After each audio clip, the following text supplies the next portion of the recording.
Welcome, welcome. Welcome back to our Friday night live stream with the Steak and Butter Gang team. I do want to keep it consistent. Every single Friday night live stream, I want to open up with quick introductions to the team of guests that show up, because every week we do have a rotating panel of guests. So Raymond, introduce yourself. How long have you been carnivore? I've been carnivore 7 years, and I'm 52, and started when I was 45. It's changed my life. I feel the best version that I've ever felt. So we'll leave it at that. Love it. Lindy.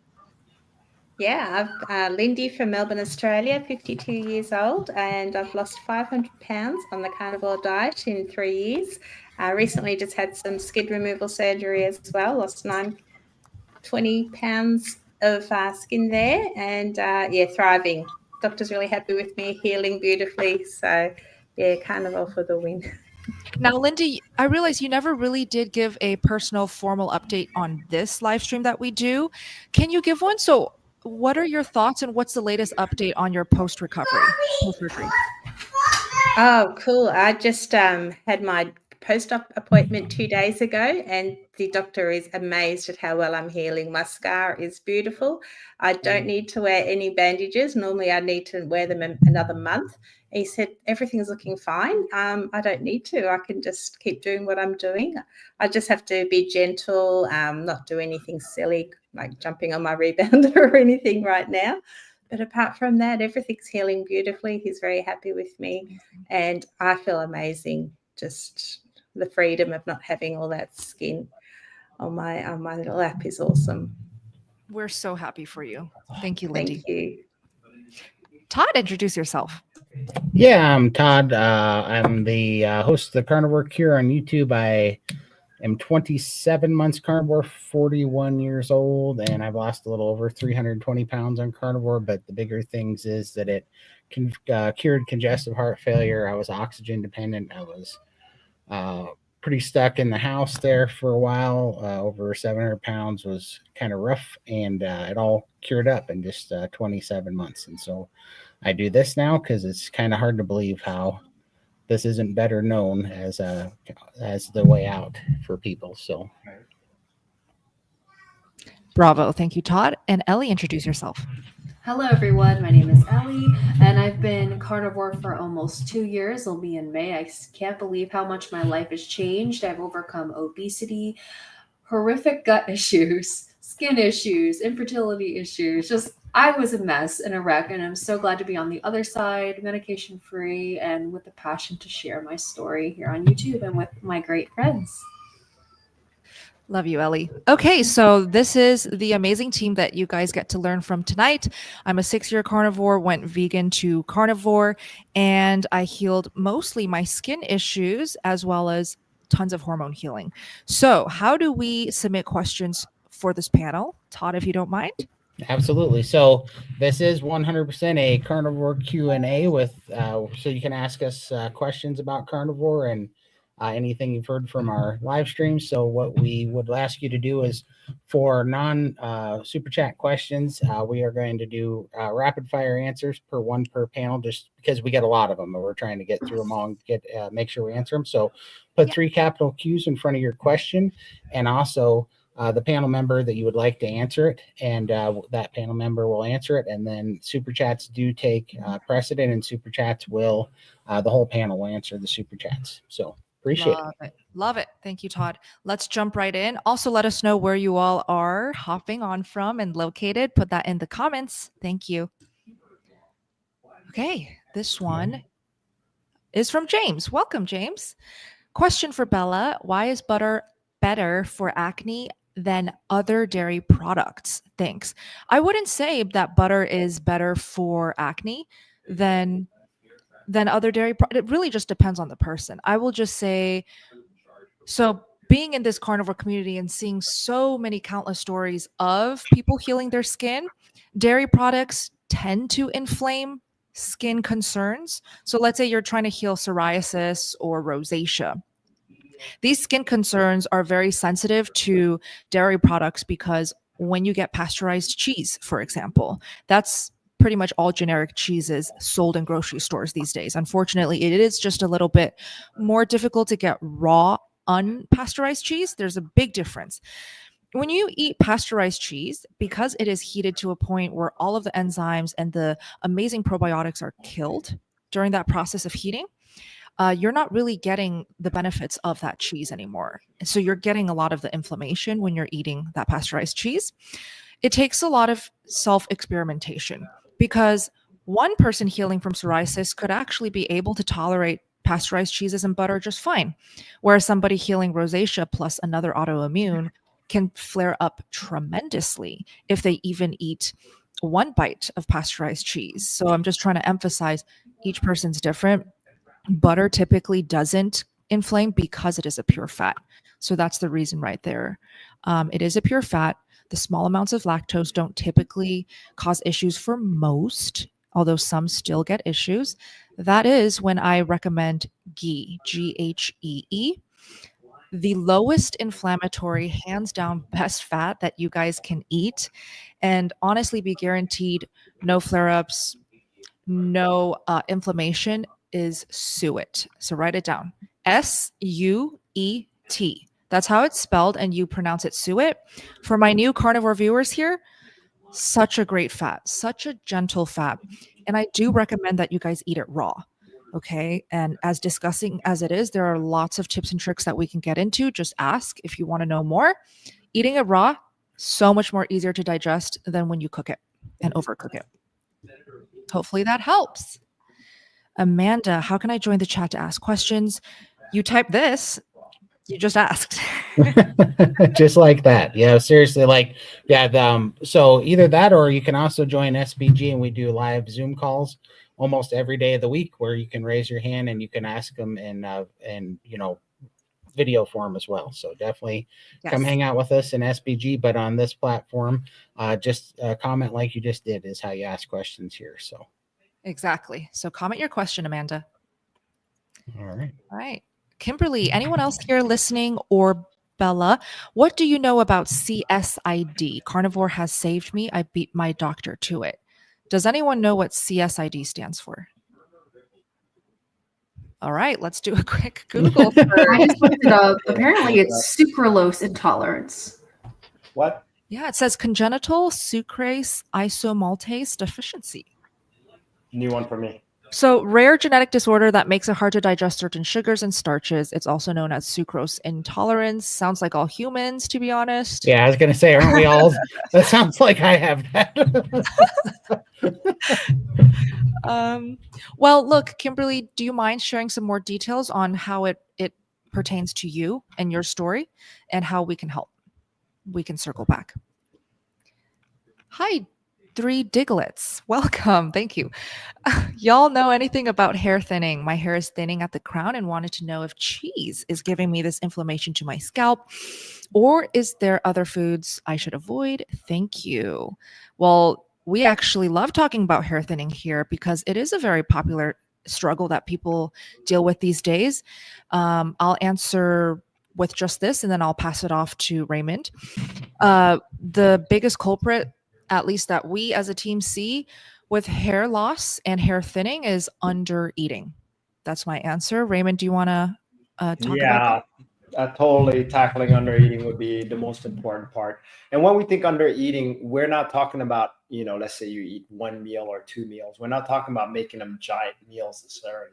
You can actually eat throughout the day, and that actually covers enough of your eating. You're trying to get enough supply in your body during certain times of the day so it can produce eventually those hairs. So this is what I recommend also, just like Bella. Exactly. And I'll speak on the cheese giving inflammation. So similar to the very first question about butter and dairy, if you have, for example, scalp eczema, lots of people trying to heal that as well.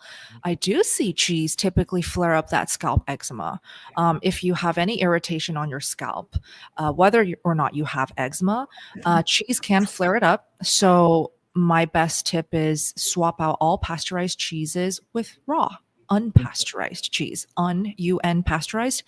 And the difference is the raw unpasteurized is just so much more easier to digest. Your body can actually eat it, digest it, and absorb all of the great probiotics and enzymes. And it's definitely less inflammatory. So with my skin will act up and flare up if I have pasteurized cheese to this day, 6 years in. So that's why I exclusively eat raw, unpasteurized cheese. Where can you find it? You can go to Whole Foods, you can go to Sprouts. Costco has the best one yet. It is called Le Gruyere. I recommend that one. Hi, Matthew. Thank you so much. I'm in Australia. Yay. Lindy is in Melbourne, Australia, by the way. Just wanted to confirm, if I can join SBG and what your hours of activity generally are. So, Lindy, do you happen to have the weekly schedule pastable for the live chat, maybe? I don't, but the first meeting is usually around 8 o'clock in the morning here in Melbourne. So, and they finish around lunchtime, so maybe 1 o'clock. So it's well within Australia, awake hours. So it's only the one meeting, which is 4 a.m., and that's Dr. Hampton. But you can always watch the playback on that one. So, yeah. Right. So that's a whole point behind why we record all of the Zoom calls that we host, except for our open chat. And Todd will explain why after I talk about the playback. So we record every single Zoom call, priming, fasting with Coach Raymond, which he teaches every single week. It is the foundation of what we teach in SBG. And we have lots of Dr. Q&As. And these are really helpful because skeptical members who maybe not feeling too sure about this carnivore lifestyle yet, it definitely helps hearing it from doctors, giving you confirmation that, hey, you're not going to die, or reassurance. It's very powerful. And then open chat. Why is open chat not recorded?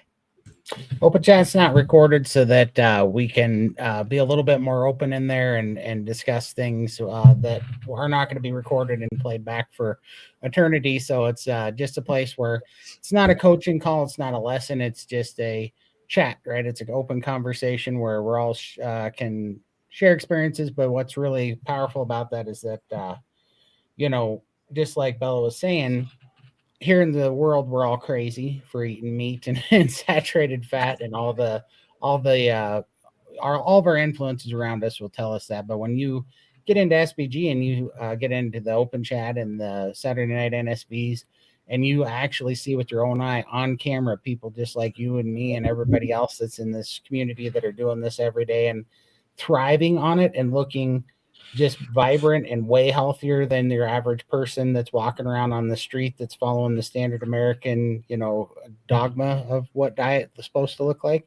Yeah. It finally sinks in and you go, okay, yeah, out there, it's kind of a bunch of nonsense what they're trying to push on us out there. And you can see it for yourself, just people just like you and me that were sick, that were looking for a way out, found it, and you can watch in real time their health come back, and then with no bias, nothing to sell you. They just are there celebrating their health and getting answers along the way, and it's a really powerful thing. Yes, love that. And shout out to Todd for creating the open chat into the schedule. After he joined the team, he was inspired by the great things that happened in other carnivore communities. So shout out to MeatRx, which is now Revero, because they had open chat and they had this wonderful format of all the members join in and they just converse. There's a lot of connection that happens when there isn't a structure or a Q&A setting or a guest hosting. It's really just all about the members. So we have that. Yeah, and I'd love to ask like Ellie and Lindy and Raymond, do you have, because we all have social media presence, have you guys had any luck getting anybody to stay carnivore outside of, a community? Like everybody that I've tried to help that reached out to me from like Instagram or my YouTube channel or by email that wasn't in a community could not hold on because they were pulled away from it because they didn't have support of a community. Everybody that I've brought in to SBG, and this is why I'm here. I'm not doing this for money. I don't get paid to be here. It's because this is where people really find success because they have the community support. It's crazy. But, yeah, I mean, have you guys had any luck getting anybody to stay carnivore outside of a community? Not stay. Yeah. If I'm coaching them, they behave for a certain period of time, but even community is stronger than coaching. That's what I want to say. Mhm. It really is. Because I recommend people that I'm coaching. I'm like, look, you gotta be in the meetings. It's just that much of a help. It's hard to explain it. Yeah, Really. for me, I did carnivore for 1 year straight on my own, only just having my little carnivore YouTube community. But I found when I was struggling due to a lot of stressful events in my life, horrible events in my life, I found that SPG was like a safe haven to go to. And I felt like I could be open and share and not be judged. There's no carnivore police in there, just helpful friends that are like, hey, maybe you should try this or maybe you should try that. This has been my experience. And there's nothing more heartwarming than being around people who are like-minded like you and don't judge you. And so that's been one of the best things about SBG, in my opinion. I'm glad you said this because even early on myself in my journey, I started to first I leaned on videos and everything I could get my hands on, articles, whatever. And then I started trying to meet like-minded carnivores just online, chatting with them and stuff like that. I needed a community. I needed something to glue that. And that really kept me going. So, and then Rivero, which was called Meet RX back then. And then I started just coaching. Right. So look, unfortunately, I don't have the perspective or the viewpoint of a member because I created the Steak and Butter Gang as somebody who just wanted a community to make friends. So I went in as, the host. But what I will say is I didn't start doing these 30-day challenges where we do these Zoom calls until I met Raymond. And so that's what it's all about. If I hadn't met Raymond and built that friendship and that trust with everything that he was teaching me with carnivore and fasting, like the Steak and Butter Gang wouldn't be where it's now. It's all about the connection. It grows, it feeds, it thrives off the connection. That's all it's about, really. And so anyone who joins us, we welcome you with open arms. You do not have to be carnivore. It's not Steak and Pork Gang, SPG. It's Steak and Butter Gang. But I know when we say SPG, I'm sure it sounds like SPG, but the website is there. If you guys just want to read what all the benefits are, thank you, Ellie, and the clickable links in the description. Absolutely. Thanks, guys.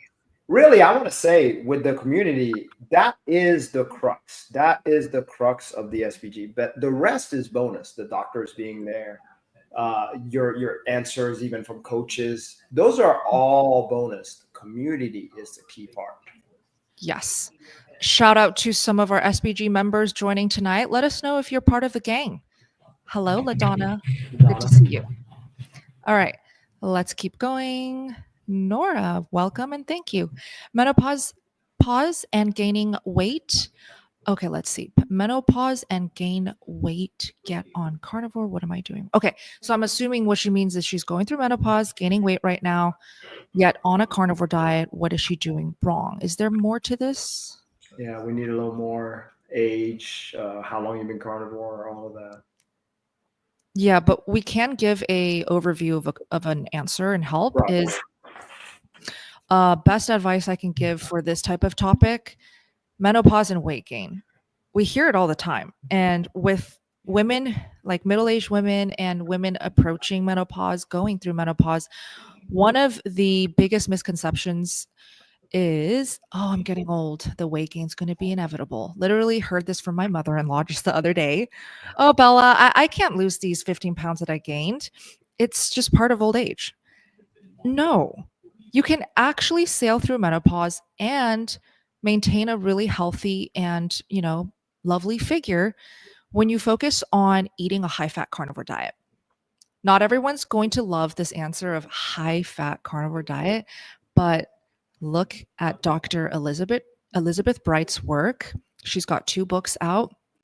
The first one is called Good Fat is Good for Women. I'll make sure to link it in the live chat. That one is the best book. Literally every single woman should be reading it no matter how old you are, especially if you're going through menopause. That book is created for you. So if you're gaining weight, struggling with weight, and going through menopause, that is your first homework assignment, is to get that book and read it. It'll change your life. Okay. Any thoughts, Lindy, real quick? Since Lindy, you're probably most qualified for this. Oh yeah, but I was at an extreme weight, so I'm losing the weight. I haven't sort of got to that point where things have stopped or slowed down yet. So yeah, I just trust the process, and I don't really have a goal weight in mind. I just know that Right. I'm doing the right thing for my body, and it's going to end up where it ends up, as long as I'm eating enough and eating the right foods. I'm happy. Exactly. Yeah. Mindset is everything. 3 Diglets again. Thank you. You know what's crazy, guys? You mentioned what is Diglet, by the way? I don't know. I'm just a child. I don't know. Me. It's a Yeah. Pokemon. It's a ground Pokemon. Oh, Cool, looks like a cool, Diglett. Pokemon. Yeah. Cute. Cute. That one has hair though. Yeah, that one has hair. Aw. Yeah. I'm a nerd. Hi guys. Hi nerds. Yeah, I it. love I'm that. done. So what's crazy, you mentioned under eating for hair thinning. When I started fasting for 16 hours a day, that's when my hair started thinning. Do you think fasting would be a culprit? Absolutely, it can be a culprit. And that's where fasting can bite you back. And that's also where Raymond's approach to fasting, I stand by 100,000%. Yeah. If I could vouch for you, Raymond, I would say over and over every single day that your priming fasting should be the standard protocol for approaching fasting from anyone. Anyone. It doesn't matter if you're carnivore or keto or animal-based or standard American diet. Fasting can absolutely bite you in the back. And it's very easy to overdo it because you get overly ambitious. You get addicted to that mental clarity. Go ahead, Raymond. Yeah, I mean, it's a balance, guys. We cannot just malnourish fast. We have to properly nourish to fast. So if you're doing 16 hours constantly and under eating at the same time, that really spells out trouble. This is why I like to teach the feasting part, making sure you know how to feast properly before you even get to fast. Once you get to what we like to call nourish fasting, and that's where nuances come in. This is why I teach it every week, because I let you know, hey, how you need to feel to be comfortable to get into a fast. How a nourish fast, I have people doing alternate day fast, one of the hardest fasts you can have out there, and enjoying it and loving it. So to me, it's all about the proper nourishment. Proper nourishment will lead to proper fasting. Great question, by the way. Good observation. Great observation. Yeah. Hey, PS, thank you so much. I'm 10 weeks into carnivore. I now have 4 days of unbearable oxalates in my eyes. Oh no, I have experience with that. It sucks. Yeah. Yeah. Should I start green tea or should I give it longer to see if oxalates stop? Well, Todd, you have to talk about your green tea experience. Yeah. My personal experience is start the green tea. It's like you're going to oxalate dump anyways, and it's going to be fine. But there's no use in suffering because it can get way worse. And I thought, I'll just stomach it and I'll man it up, And then it got worse and it got worse. And 1 week turned to 2 weeks, turned to 3 months, and it was miserable the whole time. And now looking back from white knuckling it for the last 3 months, I definitely should have just started doing the green tea earlier. So yeah, just one green. And also you should do it for no other reason than this. If you get the green tea and it goes away in a couple of days or even immediately, you'll know for sure that it's oxalates and not something else. And so that's a really easy way to do it. And I say, yeah, get the green tea for sure. I wish I had that knowledge early on. There was even no talk about oxalates early on. That's true. Like 7 years ago, Sally didn't talk about it yet. Yeah, that's true. Sure. So learn from our mistakes or the lack of knowledge and don't suffer. Yeah. Let us beat our head against the wall for you. Yeah. We're happy to do it. Ed, thank you so much. I'm very motivated on carnivore. I've lost 40 pounds in 2.5 months. Wow, that's very good. Congrats. But I'm coming down from 333 pounds. I'm terrified of loose skin / surgery at goal weight. How do I avoid loose skin / needing surgery? Let me have Todd, then Lindy answer this. Yeah, I mean, look, 333 pounds actually is not that big. You're going to have some loose skin for a while, but that actually stands a pretty good chance of coming back. Especially, did he say how old he was? I don't think so. So, yeah, I don't know how old you are. And also, I don't know if you have a bunch of stretch marks or not, but that's a really good telltale sign, because the stretch marks are actually in the collagen layer under the skin, and that's kind of a telltale sign of how fast your skin will come back. But from 333 pounds, if you're fairly decently young too, I don't think that's going to be that big a deal for you, to be honest with you. I don't care how fast you lose the weight.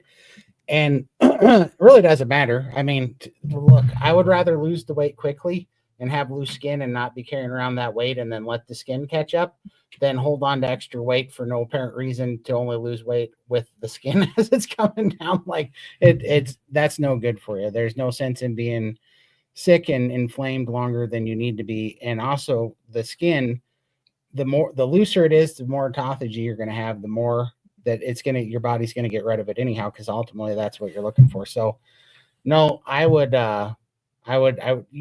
don't, there's no reason to want to stay. I'm 64. Okay. No stretch mark.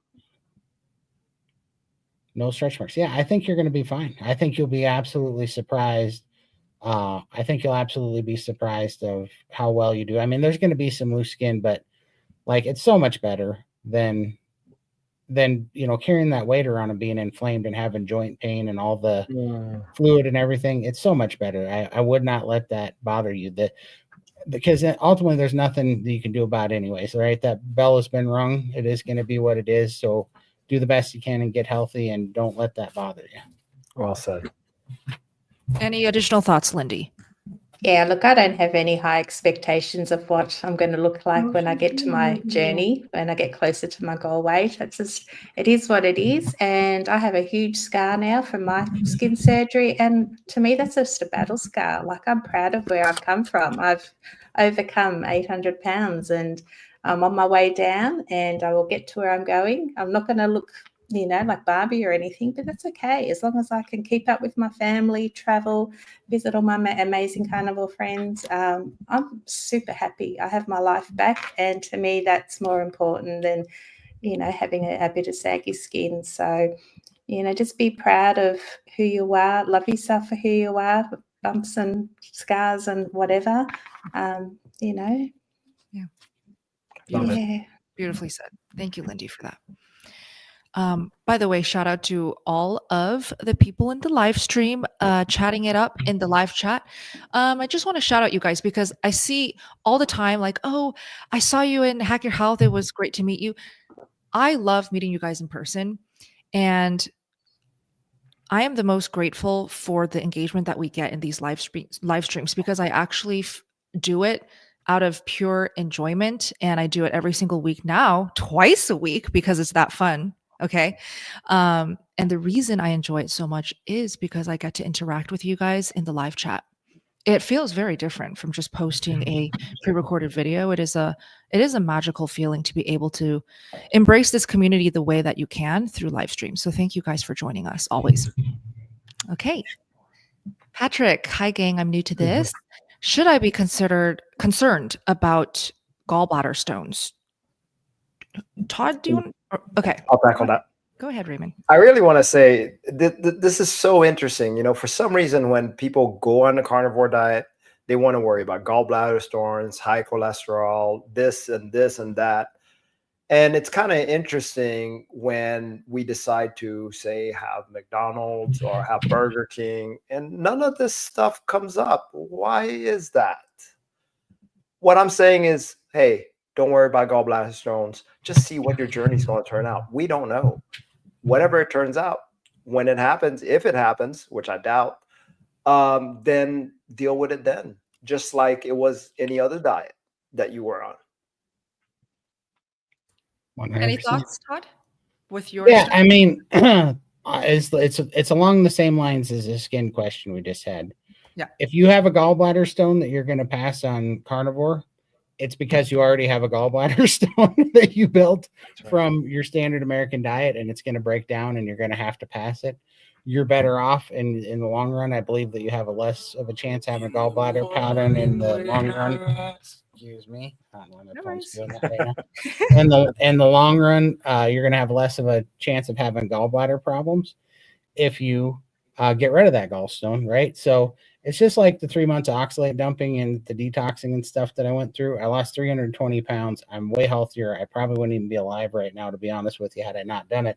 But I'm still, paying the price of some poor life decisions earlier in life, and I'm detoxing some things. And that's just a bell that we can't unring, that we just have to face. But that's why I like, that saying that the way out is through. You just have to get as healthy as you can, and then face those things, get them out of you, and then put it behind you. So that's how I'm focusing on it. Love it. Perfect. Love that. Okay, LaDonna, have you decided, which is Carnivore Camper, have you decided whether you're doing your arms or legs, Lindy? I'm not sure yet. I'm just getting over this surgery, and we'll see what happens next year. Just definitely have to save up for it and see how I go. Perfect. That's awesome. All right. Toxic Waltz, welcome. Does anyone find it easier to work out since starting Carnivore? I'm thinking of starting by getting a power tower to build some core strength before upgrading eventually. What's a power tower? So I think a power tower. Well, I'd have to look at it, but I think a power tower is just one of those all-in-one That rack. square thing, rack Yeah, with the right, I have one barbell in there. and all that. Yeah. Oh. And I'll tell you what, I've just been looking at, what did you call that guy, the slow burn guy? Right? Frank. Yeah. Frank. Yeah. So I have been looking at Frank's slow burn stuff. Yes. You can look it up. And so now I am happy that I have the power tower rather than just free weights, because I don't think you can really do the slow burn very well with free weights. And so I do think, here's all that I know about lifting, and I'm not at all an expert, but I'm 41 years old, and since I lost weight, I feel healthy enough to work out again. So I've been trying to work out. And what I can tell you is that if you try to go back into it, to the mindset that when you were younger, I was getting real sore there for a while. So I'm starting to like the low impact cable weights are kind of nice. And I really like what so far the message of that slow burn for not causing joint pains and pulled muscles, so you can do it, because it does make sense to me that the less time that you spend sore, the more likely you are to make this consistent every day, because there's not this huge downtime of recovery. So so I say get the power tower. I think that sounds like a great idea. Get the power tower and practice the slow burn method. So double whammy. Yeah. Great question. VSP, welcome back. Why is chicken frowned upon in the community? I don't frown upon it. I love chicken. Like, I eat chicken nowadays almost every single day for lunch. I like to now start my days with chicken, and then I'll end it with fatty beef. That right now seems to be working beautifully for me. And chicken, totally fine. I recommend that you get pasture-raised chicken rather than generic cage-free, or what do they label the generic ones? Just generic chicken that's not pasture raised. Like the ones that they sell. I don't think there's necessarily a label. It's just kind of like there's like nothing on it. Chicken. Yeah. Chicken like product. Like product. I've been getting some comments and inquiries about some content that's circling online about how they clean and wash chicken with bleach. Have any of you guys seen or heard of it? I've heard that. Do we know if it's also done to pasture raised? I really don't. I do know. I don't know about pasture raised chicken, but I know that there's definitely something wrong with just the standard. Like, I don't even care. I'm just like the Tyson store-bought chicken. Most of it's theirs, right? And that stuff. I can tell you this for certain, that if I go get a half of Tyson chicken and I give it to my dog, she will have a seizure in 4 hours. No way. 100% of the time. And I'm not guessing, and I don't give a crap what Tyson person says. That's not true. I've seen it happen now too many times. When I stop giving my dog chicken, she stopped having seizures. It's not a protein overload like the vet said, because I can give her all the beef and pork she can stand, and she doesn't have seizures. But she had seizures for 9 years. When I took away the chicken by accident, the seizures went away. And then we have now given her chicken twice now in the last 27 months since I've been carnivore, and both times within 4 hours of her having chicken, she had a seizure. It is the Oh chicken. my gosh, poor doggo. For me, I love eating chicken. I feel like I eat it like kind of like Bella almost every day or every other day. But what I wanted to say, I think a lot of people frown about chicken is because unlike cows and goats, which have multi-chambered stomachs, there is less of a filter for everything that they're eating. And if the chickens are raised in poor conditions, which is so sad that that happens, but it is our reality, unfortunately, that some people are more sensitive to the less filtration, and so they tend to do better on things like ruminant animals, which have the multi-chambered. So I think that's probably some of the reasons why. Well, and that's part of it. But the thing is I started researching this after my dog stopped having seizures, and I was talking to a local rancher, and I said, "Is there a difference?" Because I bought chickens for laying eggs, and I'm like, "Are these the same type of chickens that we eat in the store?" And he said, "No." He said, "In fact, most of the store bought chickens aren't healthy enough to lay eggs. They won't even lay eggs." He said, "Do you know that the chickens in the store are two species of chickens that don't breed in nature, and they incubate them because they grow like 400% longer in like 1/4 of the time." Larger in like 1/4 of the time, and he said they're so sick. So I watched Super Size Me 2. Go watch that documentary, and it shows what happened to the chickens and how they grow so big that they can't even, their bones break and they have heart attacks all the time. Yeah. And this apparently, how gluten is like I don't know, it's like a misformed protein chain that our body doesn't fit in like our receptors or something. Sure. And apparently, they're saying that there's a lot of stuff going on with the protein in those chickens that they think is the same thing, where the proteins are like a misshapen protein that the body doesn't necessarily absorb. Sure. And so I think some people are just more sensitive to that, and I am definitely one of those people. And I wonder I bet if you really looked, because both me and my brother are real sensitive to gluten, and both of us are real sensitive to that chicken. So it'd be kind of interesting in looking. And so, good point regarding the sensitivity to chicken, because that's probably why VSP feels like there's a general like frowning upon chicken. Is actually the people who come to a carnivore lifestyle, they're actually people who are quite desperate to heal some serious issues in the first place. And so when you have this necessity to heal, especially autoimmune, you will be more sensitive to foods like chicken, like dairy, like cheese. And so maybe that's why you're getting this sense like, oh, I hate chicken, or chicken flares me up. Depends on the person again. You could be able to do great with chicken. Just try to make sure it's a high fat chicken, skin on, pasture raised.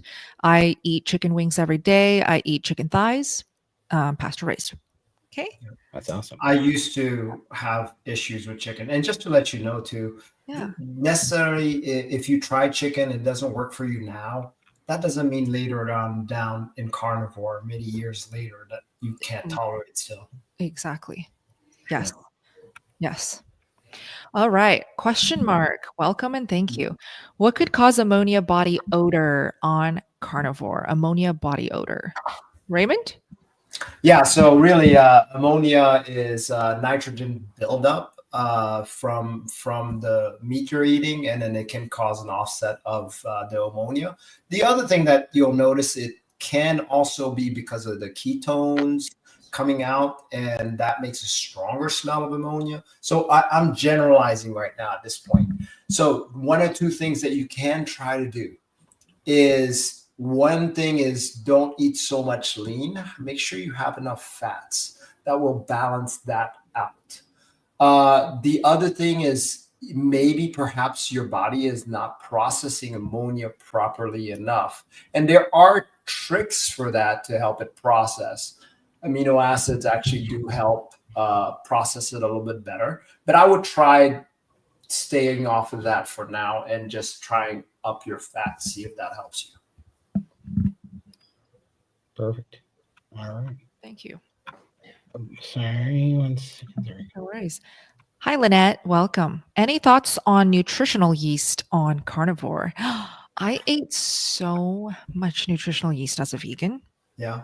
Yeah, they don't shut up about nutritional yeast and how extremely necessary it is on a vegan diet. So I only know about it because I was vegan, and that's one of their top recommended foods to not be deficient So it's in. vegan. So it's not yeast is vegan then. It is vegan. Yeah, Okay. it's a plant sourced food, and the reason vegans love that food is because it's supposed to give you vitamin B12. Oh. Okay. And we all know where vitamin B12 is most abundant: meat. And guess what? After 6 years of eating a vegan diet, and I was a whole foods plant-based vegan, but because everybody would not shut up about the nutritional yeast, I would add that as an exception. And even eating that every day, I was extremely deficient in vitamin B12 to the point where I lost my period. So, what purpose does nutritional yeast serve, especially if you're going on carnivore? Not to be this strict and direct, but this is just the truth. I really don't think nutritional yeast will give you anything, especially if you're eating beef. So maybe Lynette is thinking of something else that I'm not thinking about. Does anyone know about nutritional yeast here? From what I have heard from the vegan circles, not that I was never in one, but I think usually they put nutritional yeast in their recipes because it tastes like cheese. Yes. Right? It's like, Yeah. so I feel like it's kind of one of those coping things. Like, I can't have cheese, so I'm going to eat this thing. And it also so happens to give me B12. So just eat regular cheese on carnivore. Exactly. And bloody meat. Yeah. Mm. That's our thought. Okay. Katie, welcome. Are there any good bone broth brands that don't have non-carnivore ingredients?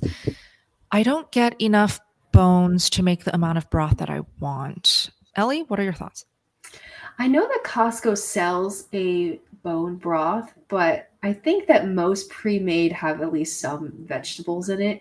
I do buy a pre-made organic like chicken broth just because it is easier. So it's up to you how long you've been on carnivore, if you can handle that or not. I would think that the amount is pretty low, but I'll look at the ingredients real quick on that Costco one because I'm not too sure. Yeah, no worries. The other thing I want to say, look, so first of all, with these broth that they do make, there should be no actual vegetable in it. So that part's good. So it is just they just broth it. Flavor, and, right? Yeah, flavor. That's it. That's what I'm looking Right. for. Thank you for that. Yeah, what I end up doing is I use the kettle and fire, and it still has some seasonings in it. But the reason why I use it is, one, they finally got their head together and made one that was affordable, because those little 16-ounce ones for $8 they're out of their dang mind. But now they make one that's like $5 for 32 ounces. So they're finally back in the land of reality. So so I buy those and they have a little bit of garlic, something or other in there, like a few seasonings, but very little. But what I do to counteract it is I put a whole bunch of vinegar in with it, which is, I like the taste of apple cider vinegar, and the vinegar seems to kill off any of the oxalates and crap that's in there. Huh. And so I use it in conjunction with apple cider vinegar, because I found out when I have things that are pickled, it seems to kill the oxalates. And also when you're they also say that, I think, boiling and decimating. Well, Lee Copus Kent Carnivore was just talking about this the other day, about how one of the things that people with stomach issues on the vegan diet do is they boil the crap out of their vegetables to try to kill all the, boil it down real soft and kill a bunch of the oxalates in it. So being that you're usually simmering in beef broth and things like that, I'm just saying I'm pretty sensitive to things, especially garlic. If I have a piece of garlic, my knees swell up. And I can have the beef broth that has a little bit of garlic seasoning in it out of kettle and fire, and I don't have any reaction to it. There you go. Yeah. So Kettle and Fire seems to be a very good brand. How about this? Let's all drop our favorite bone broth brands in the live chat. If you buy it, if you drink it. Okay. John, welcome. Are avocados okay on carnivore? Raymond, go ahead. Avocados, there's no problem in it if you want to keep it. It is not a carnivore food. It is a fruit. Some people choose to keep it in. But what I want to say is, let's entertain the idea of, if you're going carnivore for a specific reason, give yourself 3 months before you can re-add avocado. I've never had reactions to avocado. I am pretty sensitive, but I'm curious about, like Todd, do you have any reactions to avocados? I do, yeah. And I have actual reactions to avocado oil. Yeah. And you know why that made me mad? Try seasoning your cast iron pans if you can't use seed oils, because it makes it really hard. You have to use, like lard or tallow, but they're a little bit stickier. And so that's being that I'm a cast iron fan, it's hard to season your pans without using seed oils. But even I did find that I have irritation from avocado oil too. So avocado oil do not agree with me. I get inflammation and I feel it in my joints immediately. But to Raymond's point, exactly. The reason why I know that was because I did really strict carnivore for really like 180 days before I even tried adding things in. But that is the beauty of carnivores. If you can get down to real bare bones and hold that line and get nourished and heal your body and then add things in one at a time, you'll find out for certain what is harming you and what isn't. And avocados is on that list for me for sure. Fantastic. Avocados I haven't had an avocado, but the avocado spray has not bothered me personally. But I just want to say this one thing. Who here has trouble buying a great avocado that will last and not get too soft? You're like in the grocery store. You're going to the avocados and you're like groping them. You're like, Yep. I don't know. So I think they're more trouble than they're worth, to be honest. But it's up to you, John, what you want to be a part of your diet. It is technically a keto approved food, so it's up to you what you want to do. But do you really want to go to the grocery store and just like be groping them? Yeah. So Max, my husband, eats avocados. He loves them, does great on them. He's animal-based, not carnivore. And what I've noticed, like preparing these avocados for him, is every time I slice the avocados, it's like 50% bruised and 50% perfect. Yeah, I was going to say, that was my case. You can just about pick out a avocado in the store, and by the time you get it to the car, it should have like that crime scene tape around it, because it looks like it got murdered. It's bruised and sloppy. Yeah, I hate avocados. And they don't last long. If you get it in your house, I mean, you got a few days to eat it. Yeah. For sure. We're just complaining about avocados here, but sorry, John. Who cares about the label, carnivore, animal-based, or keto, whatever? Yeah. If you love avocados, it brings you happiness and it doesn't cause you issues, eat it. Great. Exactly. Hi, Kathleen. For Raymond, once you complete priming in level 2 and level 3, what do I do after that? I don't think I'm ready to go to level 4 yet. Please answer this question, Raymond, knowing that we have people who have no idea what those terms are. Okay. Well, first of all, so I do categorize them in levels. So every month you have a certain task to complete. Level 1 is the priming part, is to fully nourish yourself. It is focused on nourishment and slowly getting into the fasting phase and proving that you are properly nourished. Level 2 starts the fasting exercise and trying to see how strong you are on your fasting state. Level 3 really kind of ramps that up. So they all have a purpose. Now, for your example, and level 4, just to give you an idea, level 4 is created to actually break you. So it's really a lot of rolling 48s. It's more to test, hey, what is your limit? Some people love it. Some people don't feel like there's a limit there, and it's wonderful for them. But I understand your question, Kathleen. You're not ready to go level 4 yet, and that's okay. I actually like it where you just recycle level 2 and level 3. Now, you do have the option if you're curious and you want to learn more. So if you're curious about learning things like dry fasting, elimination diet, level 5 is for you. Level 5 and level 6 is for you. And also what being in the wild means. So there's still lessons there on other levels. I have 6 months worth of levels for you guys to do on carnivore, just to understand your body best. Fantastic. And real quick, just for new members watching the live stream, how do you do level 1, level 2, level 3, these terms?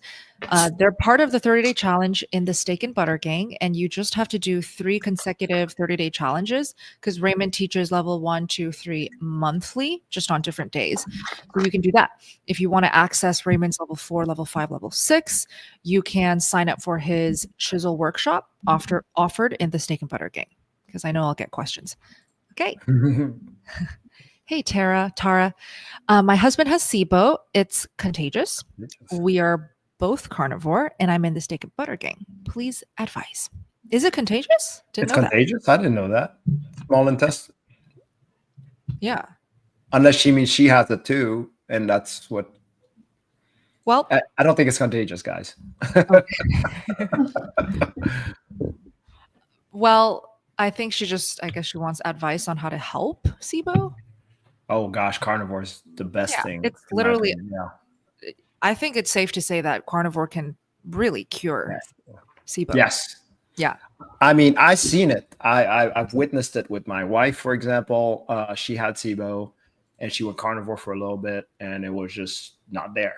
I've heard it from other members. So this is not something that is unusual. And we're not talking about with antibiotics either. So, which is the normal treatment for SIBO. No meds, no antibiotics. We see this time and time again.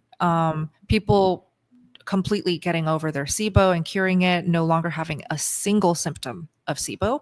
And Raymond, would you say it's because of the lack of carbs and the lack of plant foods that make carnivore? Yeah. So I mean, absolutely. And you know what? It may be actually, you know what now? Because I saw the comment. It may be contagious because you're both eating the same foods. So that's the commonality in it. So it's not necessarily contagious per se. You're both eating the same food that's hurting you. And then, well, it's going to look like it's contagious. Makes sense now. So yeah, absolutely. So you're giving your gut a break. Most of your digestion is going to happen in the small intestine.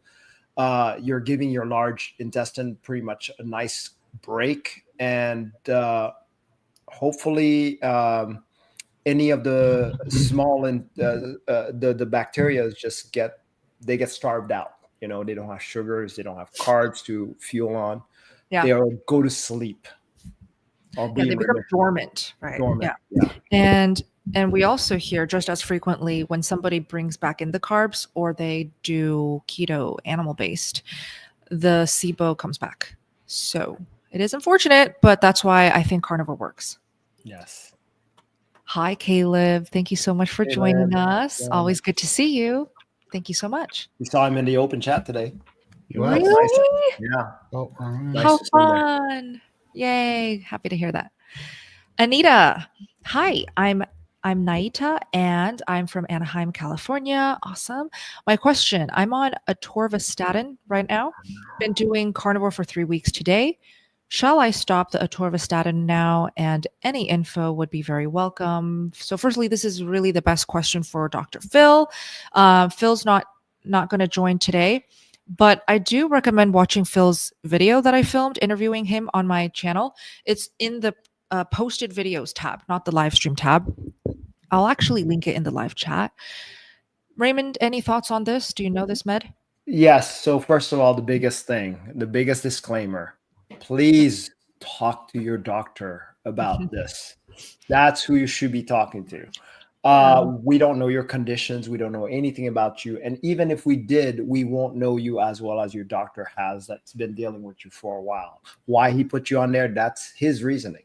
So saying that, I just want to let you know that carnivore cholesterol is so important to the body. Okay. The liver will create the cholesterol. Even if you go vegan, it will create the cholesterol it needs. So we found out in a 2012 paper that it's almost not important if you're not putting the right foods in. But the problem is the liver is taxing itself by creating all this cholesterol. So if it could depend on food for your brain function, for your sex hormones, for so many things. So just to let you know that there is, and I understand your concern. That's why you want to probably stop the statin. your concern is that, hey, am I doing myself a disfavor because cholesterol is really needed to heal my body? I get that. But again, this conversation needs to be with your doctor. Hopefully you can find a carnivore friendly doctor, or maybe start looking up some doctors that talk about that and see if this helps you any with that information. Yes, but to emphasize Raymond's words, definitely speak to your physician, your doctor. Don't rely on us to give you medical advice, please. Okay? That's right. We're not doctors. We're not doctors. All right. Carnivore Camper, I'm having a hard time giving up dairy. Ellie, how are you doing so far? I'm still eating yogurt to try and heal my gut from antibiotics. Hi, this is LaDonna, right? Yes. Okay. Hi, LaDonna. I've been doing okay. I mostly have cut everything out except having a little bit of cream cheese, because for me, that's low histamine.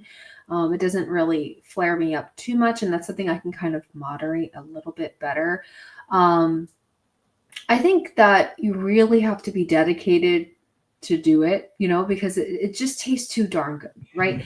And for me, sometimes, because I'm still level 1 priming, so I'm still eating my 3 meals a day until fully satiated. I quit the coffee, which is great. I don't need it anymore, but sometimes I feel like I need a little bit of cheese to like just make me start eating, because if I don't, so that's kind of where I want to do the no dairy thing, but I'm just having a little bit of trouble. So I feel like a tiny bit of cream cheese, maybe a tablespoon, that really gets me going. So I hope that helps, LaDonna.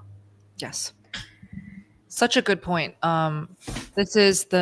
I would say this is the most useful part of dairy.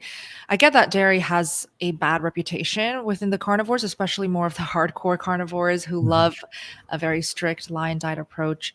I've tried beef only. I've tried lion diet. I've also tried with raw cheese, with pasteurized cheese. There is a very important purpose to dairy products.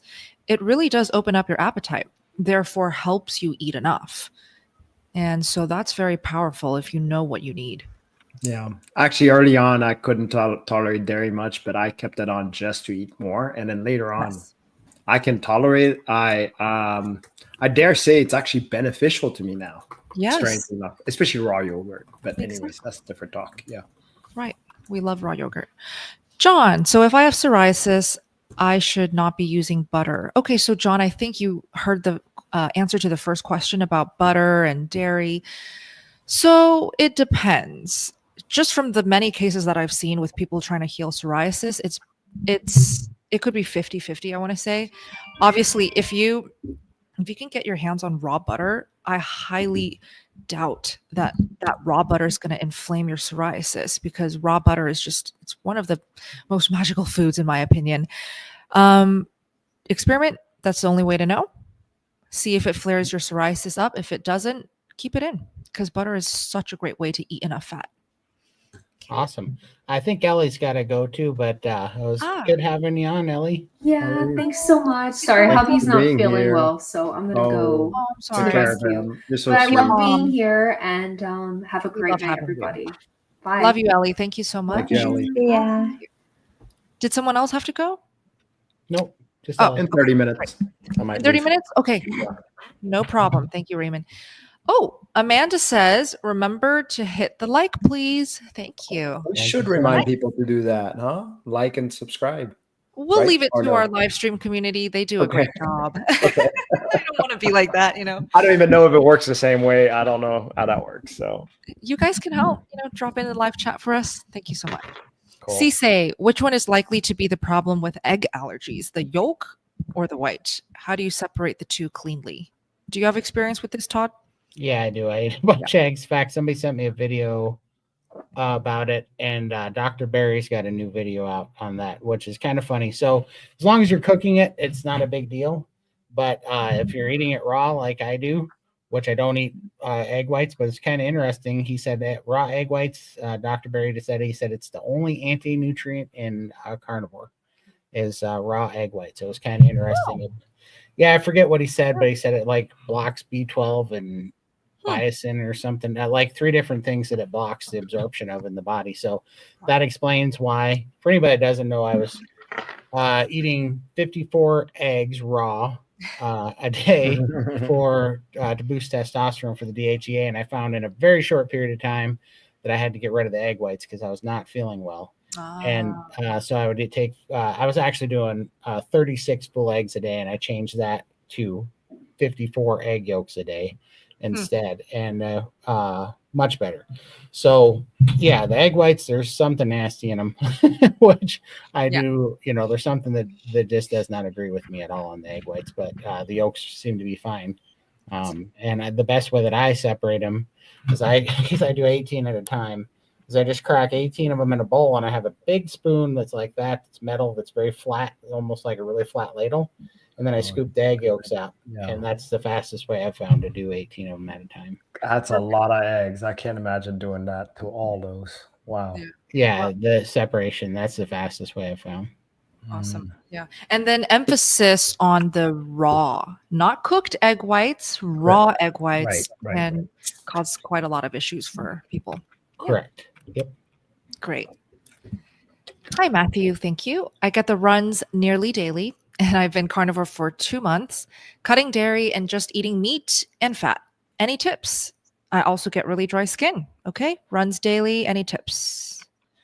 Cutting dairy, just eating meat. Well, I had the runs for about 6 months, but I have no gallbladder, so that's probably why. Oh, I had it for 9 months. So yeah. Yeah. For 9 months. Yeah. Obviously staying away from rendered fats, but also just eating a steak cold, having the cold snack instead. That seems to be better for the digestion and helps a lot. So that tip right there, I'm willing to bet that Matthew doesn't even know about this tip. So if you're cutting dairy, great. But when you're eating your meat and fat only, make sure that you're not eating any melted hot fats. Rendered fat basically just means it's been melted, it's been heated and cooked, it's hot and runny. You'll notice that when you take your hot fats, they turn solid if you put it in the fridge, and they turn like this milky white color. That's the best way to eat the fat. Even better if you can just eat it raw. Like I said earlier, suet, S-U-E-T, so much easier to digest, won't trigger the need to have loose stools. Hopefully that helps. Anita, I'm from California. I started carnivore 3 weeks ago today. Yeah. I think we got it in a super chat, didn't we? Oh, right. Okay. Carrie, has anyone in your group seen anyone heal granuloma annulare with the carnivore diet? Raymond? Don't know what that is. All right, let's do a... I think there was another comment from Anna, and I starred that, who tells you what it was.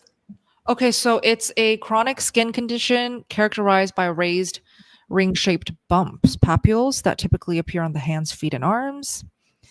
Oh, I know what that's like. You see the photo? You know that Australian man that had that all over his body, that young guy, and he got rid of it with carnivore. He said he used to take Clorox bleach bath just to release his because it hurts so much. You know what I'm talking about? He's from Melbourne too. I don't remember his name. I forgot his name. Gosh. Okay, maybe our community can help. If you know the name and the account, put it in the chat. That would seem like a very helpful source. But he cured it. He reversed it. I mean, oh my gosh, you should see him. Like it didn't look like he ever had these issues on his skin. Wow. But when you saw the before, you're like, that'll scar. It didn't. Marshall, that's his name. Thank you for that. Yes. Okay, search him, guys. Marshall in Melbourne carnivore. Search that. I'm sure he'll pop up. Okay, Cheryl, help. How do you continue to, when you get full after the meal of the day, should I force myself to continue to eat throughout the day, Raymond? Yeah, that's a great question, actually. So first of all, there's two things. If you can get yourself to comfortably stuffed and still eat 3 meals a day, do that. That's the best option. The other option for people who get full and they just cannot get themselves to eat or even force themselves to eat, smaller portions all throughout the day. Set your clock for about 2 hours and eat to satiation, meaning don't eat too full, don't eat too stuffed, eat to satiation every couple hours, and then you'll make up for it that way. What we're looking for is the appetite to actually naturally open up. So when you do this enough, you're all of a sudden going to feel, hopefully, hungry and you'll be able to eat more. The hungrier we feel, the better we digest. The problem is there's a lot of people out there that's under-eaten so much that even digestion is slow. And what we're trying to do is increase all of that, if that makes sense. Very good. Michelle, I see you eating a stick of butter in your videos. What brand is the best to eat / buy?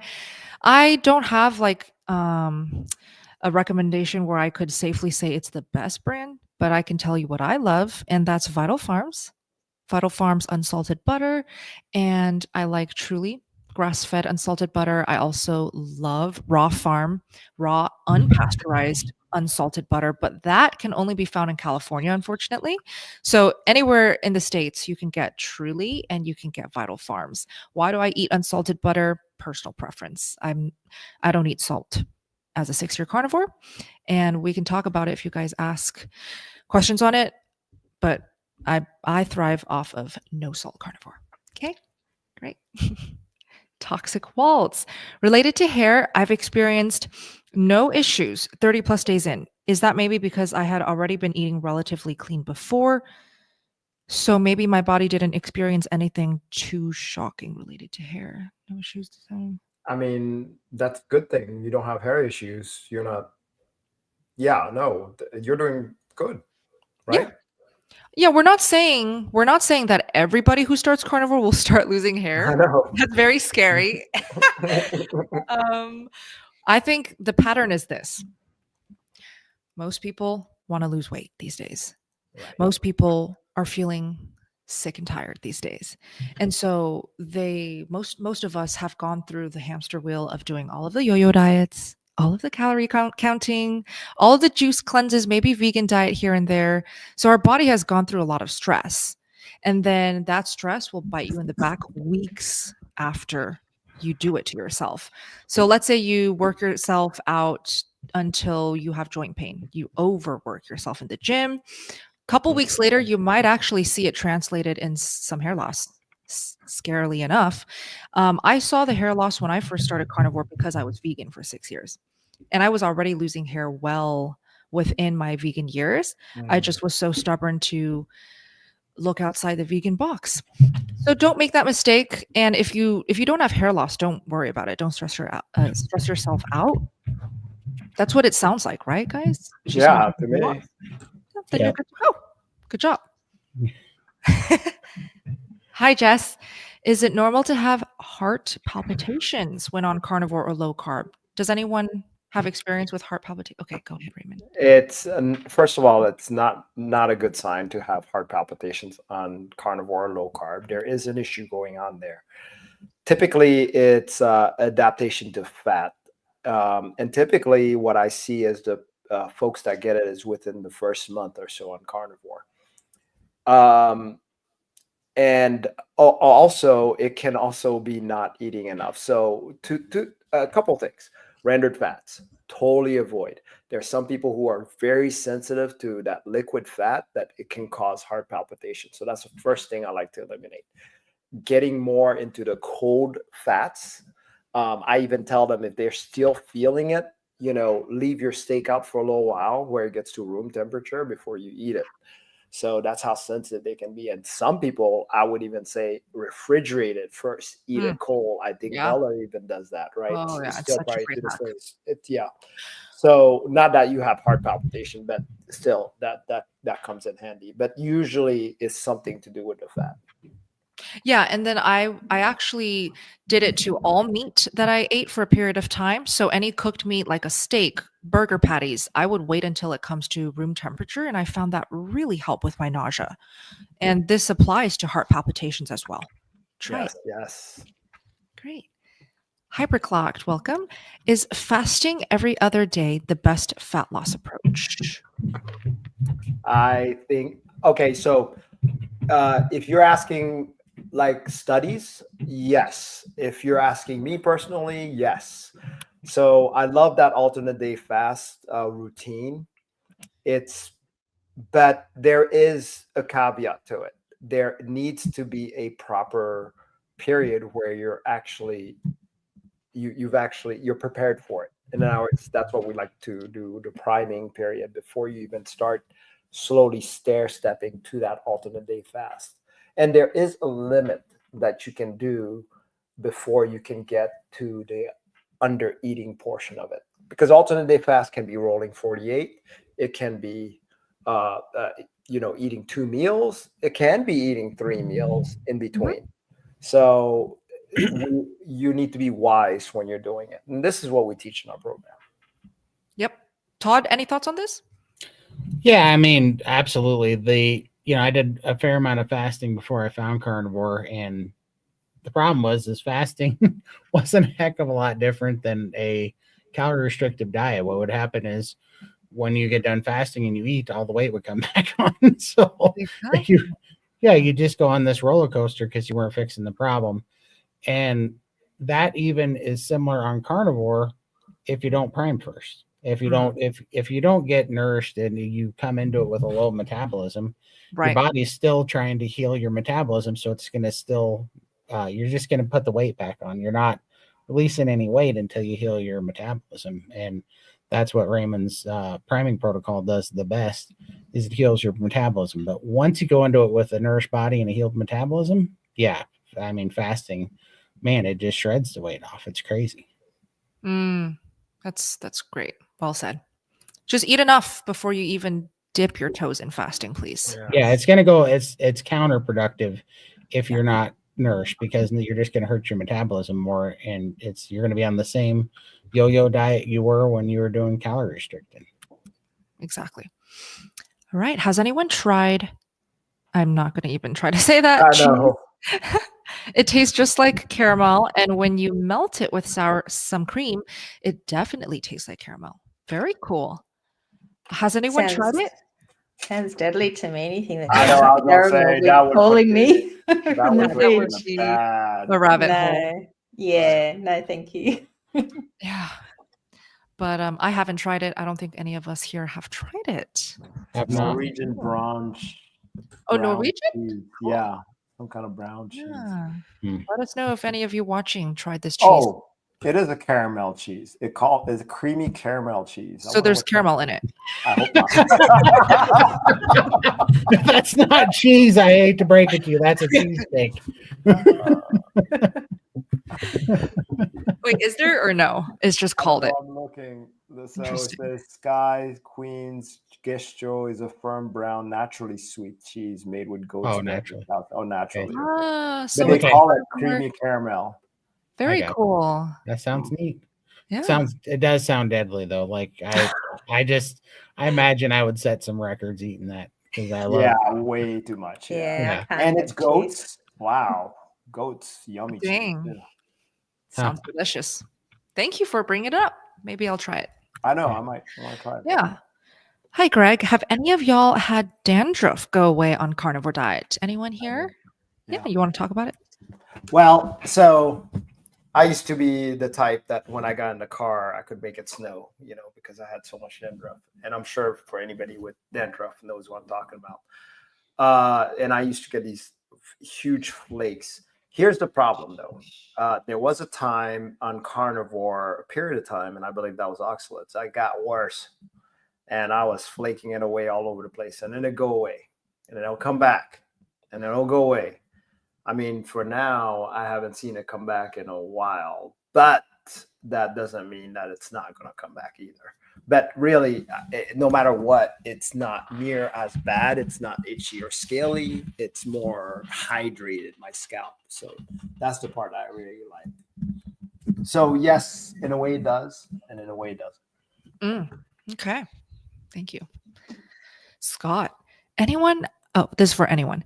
I am 54, male, been on carnivore for 5 months, have lost 35 pounds, and I seem to have stalled for the past 3 weeks. Would like to drop another 10 pounds. Any suggestions, Todd? Yeah, I mean, we need more information. Let's see, 5 months, because it could be a few things, but I don't know. I have so many questions, but honestly, I would join the SBG gang so that we can help figure out why. But one of the first questions is, why do you want to lose 10 more pounds? Do you need to lose 10 pounds, or does that stupid Good question. TDE calculator thing Sure. tell you that you need to be at 10 less pounds? Because Yeah.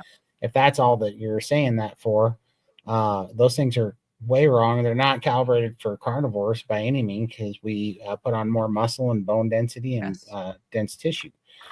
So that's not a thing. And then, but ultimately, for most people, if you want to break a stall, it's actually under eating is the problem rather than eating too much. And so that's where Raymond's priming protocol pulled me out of a 6.5 month stall, and it was incredible. So I would definitely recommend doing that. And we've heard that Tim was saying it earlier in the chat that pulled him out of a 2-year stall. We hear that time and time again about stalling out and wondering why. But also sometimes you could be doing everything right. Your body could just be healing and not wanting to let go of any weight at the time. So Thank you for saying that. Thank you for saying that, because for me, I gained weight in order to eventually lose it and have the body recomposition that I'm happy with, which ultimately I think most of us care about more than the number on the scale. So let's say I weighed more than I ever have, yet I look very lean and strong and vibrant and healthy. It's about how you feel and how you look at the end of the day, right? And so this is another phenomenon that literally happens to all long-term carnivores. 90 days plus is the body recomposition. And we do hear so many of our members report back, typically in our NSV calls, non-scale victory calls, and they're like, oh my gosh, I'm shocked because the number on the scale is higher than what I thought it would be, or higher than ever, and yet I dropped 3 pant sizes. I look leaner than ever. My clothes are falling off, right? My pants are falling off. So focus on the body recomp. Scott, you should take progress photos. You will not regret it. absolutely. But great advice from Todd. Hi, Cisse. Can eating a lean steak with butter be a good substitute for fatty meat? That's what I do when I cannot get my hands on some really good quality fatty meat. And surprisingly enough, grass-fed, grass-finished beef, so lean. I don't love it. But let's say I can only get my hands on some grass-fed, grass-finished, then I will absolutely be adding even more butter than usual to make sure I get enough fats. Great technique there. Keep doing it. Great. I just ordered the cheese. Really? You little crackhead. I know, I'm a crack. And I've been off cheese for a while too, so it's kind of funny. Oh no. Why am I thinking of cheese all of a sudden? Well, Thanks for enjoy the it. invite. Do Yeah, report back. We're gonna see Raymond call in drunk in the next priming call, and he's gonna come in with caramel cheese on his face. I know, careful. Dude. I'll let you know, Lindy. Oh my god. Well, I'm Keep it excited. away. Yeah, I know, right? All right, Kimberly, welcome. 68 female, diagnosed with chronic gastritis, diarrhea, constipation, vomiting, anxiety, constant bloating. I've been carnivore thanks to a friend for 3 months. Thank you all again. I guess she wants some troubleshooting, maybe? No, I think she's just saying what she's had, and she's Oh, yeah. She's been oh, is it carnivore. helping then, I Kimberly? think so. I think so. Okay, good. Well, let's say it's not helping. Any tips? Just want to make sure she's helped here. Yeah, that's true. Just in case. Well, it's interesting, the diarrhea, constipation back and forth, because yeah, I know that feeling. Vomiting though, so there's a lot of digestive issues here, and with the anxiety, constant bloating, all of that. So during that because of chronic gastritis, during that period of time, I mean, if it's that bad, I would like to lean on like enzymes if I can, or ox bile, or Todd, there was some other things. There's a stomach enzyme that was recommended back then. What is it? Betaine? Peptane. Betaine HCl, right? Betaine HCl. Yeah, Betaine HCl. Yeah, that's it. Yeah. So this is best for the community to help out. I don't think anyone on this panel has too much experience with these types of helpful. They can be helpful supplements. Like, anyone here take ox bile before? I haven't. No. I haven't either. Yeah. You My have? mom's taken it, but Okay. but I've never taken it. Okay. It helped my mom for sure. I did try some enzymes, and it was okay. It's okay. Yeah. I didn't stay on it. Avoiding rendered fat is definitely the best thing that you can try first if you don't want to lean on supplements just yet. And if it doesn't work, maybe it could actually help you a lot with your symptoms. Yeah, keep us posted. Yes. Yeah, don't put these nice cheese stuff, by the way. Don't eat the Thank caramel. you. Hey Raymond, have you ever had cheese pizza? I know, right? This is the best time when I'm on a fast right now. You know? Oh no. Great. Yeah, That's right. all of it sounds good. Cynthia, welcome. I'm a member and I find that the community is super supportive.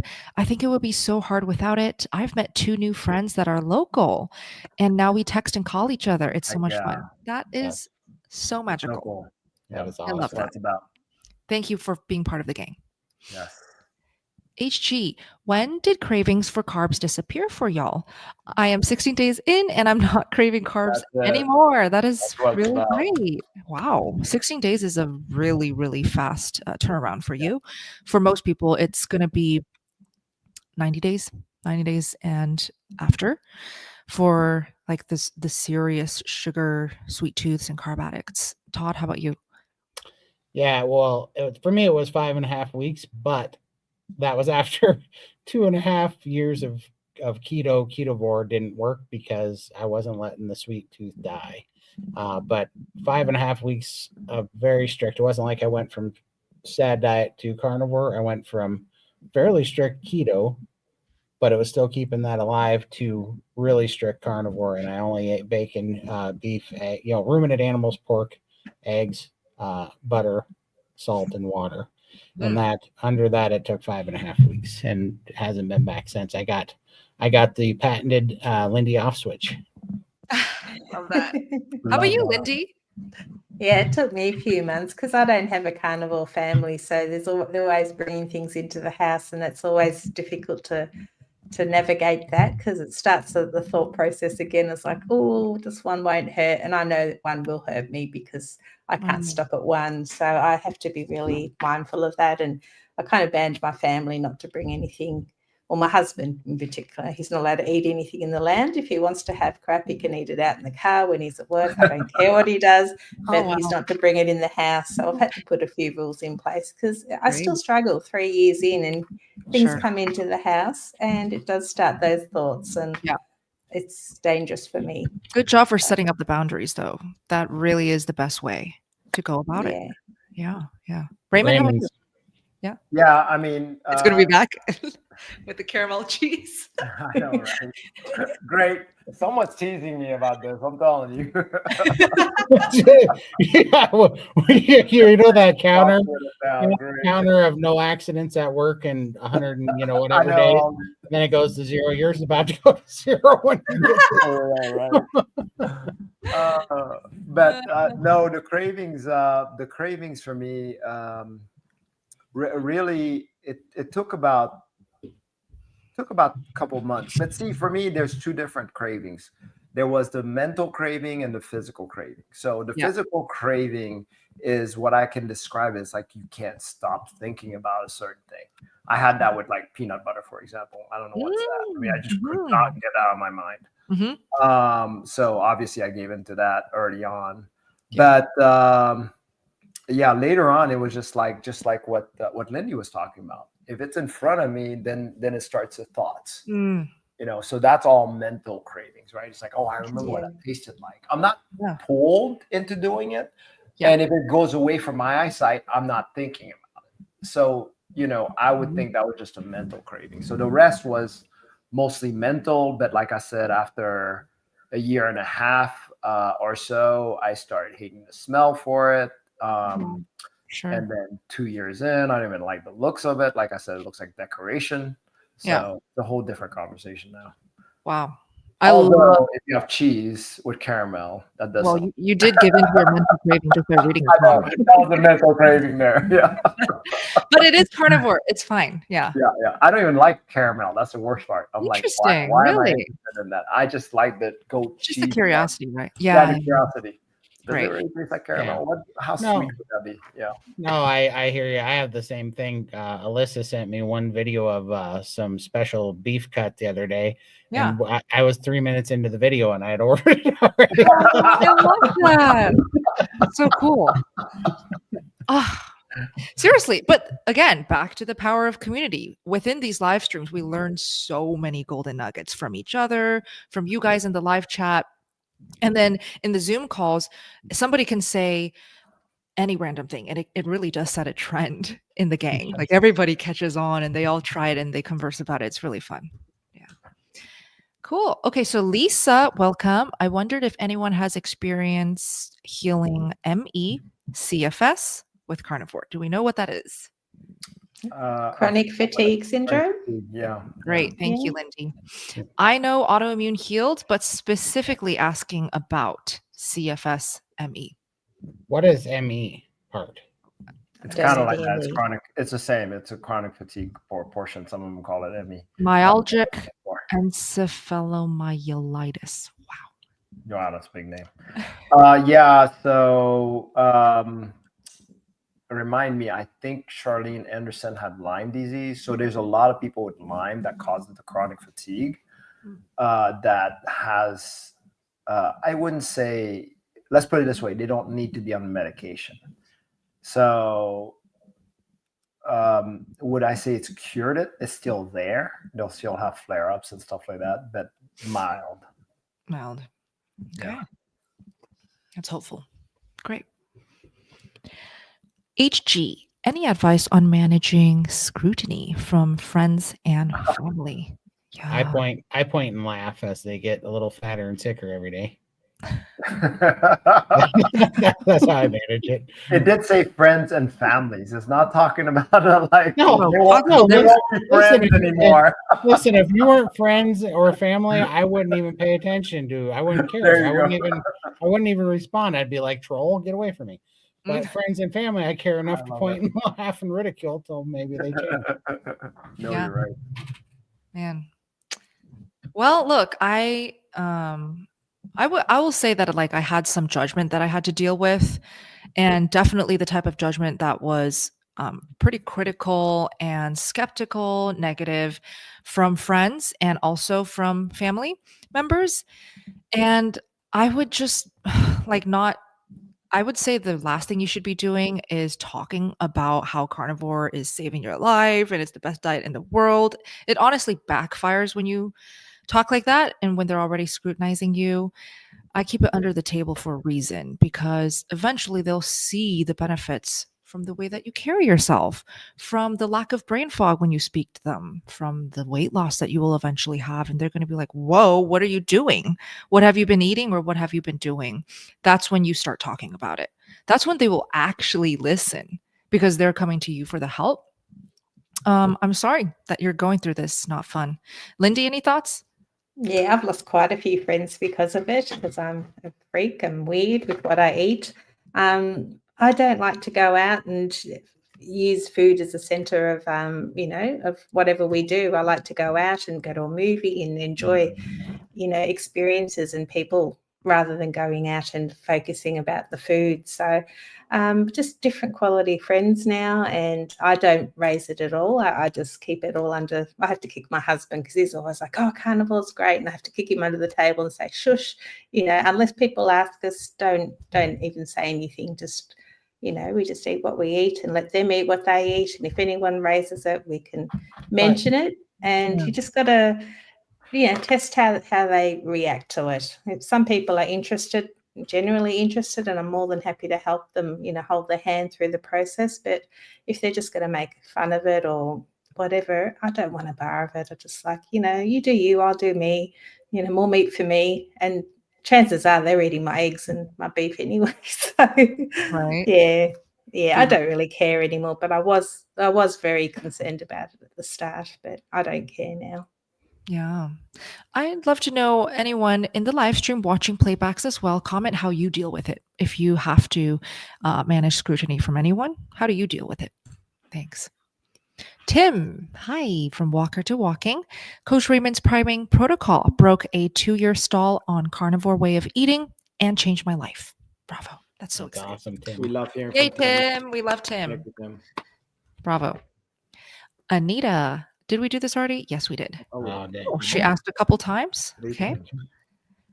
Robin, welcome. I saw something about eating 1 to 2 pounds of meat per day, but after having eaten more than 2, I'm still very hungry.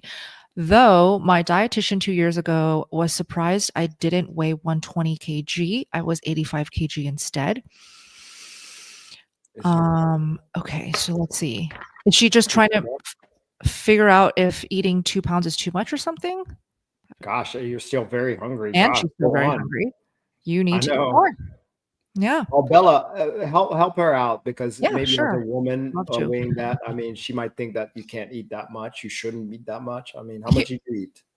Here's what I would really like to say. Like, my brutally honest answer to this comment shown on the screen is, who cares about what that dietitian thought? Like, can we stop listening to dietitians, especially dietitians that have not tried carnivore diet? Okay.